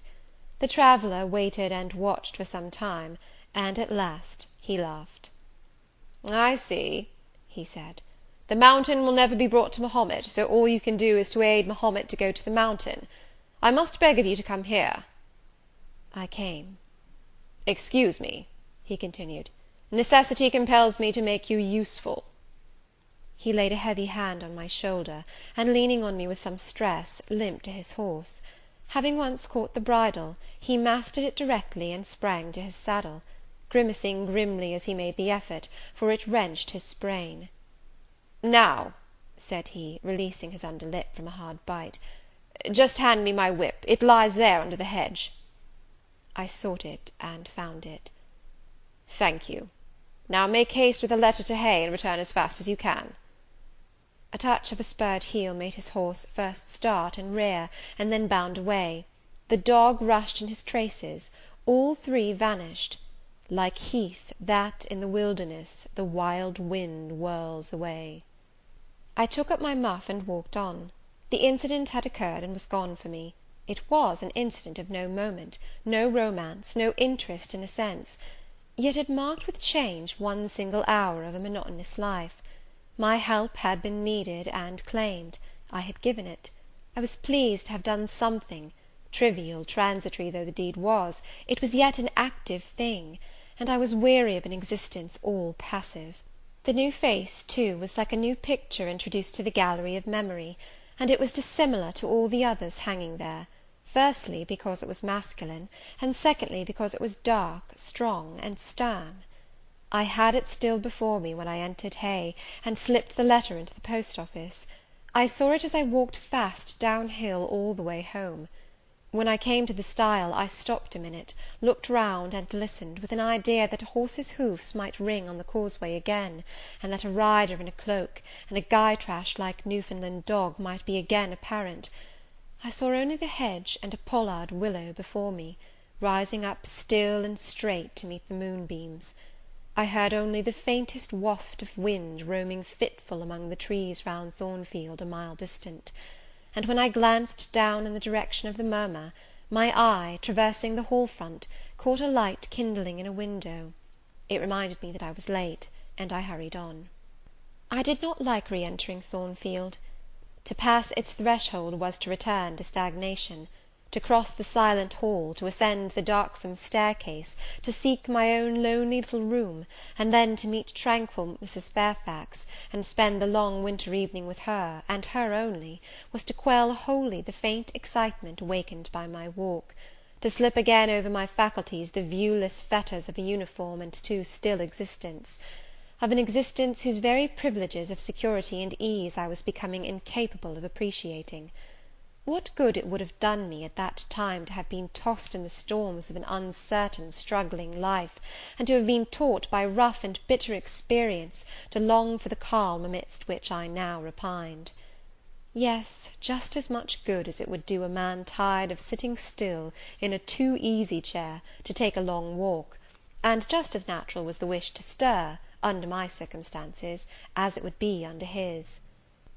I lingered at the gates, I lingered on the lawn, I paced backwards and forwards on the pavement.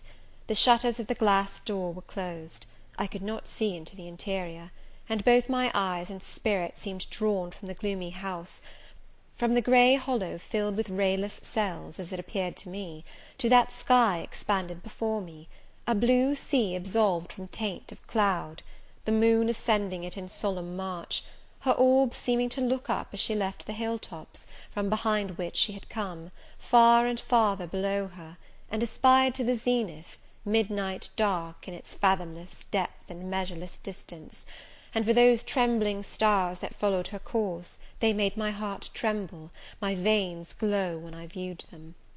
Little things recall us to earth. The clock struck in the hall, that sufficed. I turned from moon and stars, opened a side door, and went in. The hall was not dark, nor yet was it lit, only by the high-hung bronze lamp. A warm glow suffused both it and the lower steps of the oak staircase. This ruddy shine issued from the great dining-room, whose two-leaved door stood open, and showed a genial fire in the grate, glancing on marble hearth and brass fire-irons, and revealing purple draperies and polished furniture, in the most pleasant radiance. It revealed, too, a group near the mantel-piece. I had scarcely caught it, and scarcely become aware of a cheerful mingling of voices, amongst which I seemed to distinguish the tones of Adele, when the door closed. I hastened to Mrs. Fairfax's room. There was a fire there too, but no candle, and no Mrs. Fairfax. Instead, all alone, sitting upright on the rug, and gazing with gravity at the blaze, I beheld a great black and white long-haired dog, just like the Gytrash of the lane. It was so like it that I went forward and said, "Pilot?" and the thing got up and came to me and snuffed me. I caressed him, and he wagged his great tail; but he looked an eerie creature to be alone with, and I could not tell whence he had come. I rang the bell, for I wanted a candle, and I wanted, too, to get an account of this visitant. Leah entered. "What dog is this?" "He came with master." "With whom?" "With master, Mr. Rochester. He's just arrived." "Indeed! And is Mrs. Fairfax with him?" "Yes, and Miss Adele. They are in the dining-room, and John is gone for a surgeon, for master has had an accident. His horse fell, and his ankle is sprained." "Did the horse fall in Hay Lane?" "Yes, coming down hill. It slipped on some ice." "Ah! Bring me a candle, will you, Leah?" Leah brought it. She entered, followed by Mrs. Fairfax, who repeated the news, adding that Mr. Carter the surgeon was come, and was now with Mr. Rochester. Then she hurried out to give orders about tea, and I went up stairs to take off my things. Chapter XIII.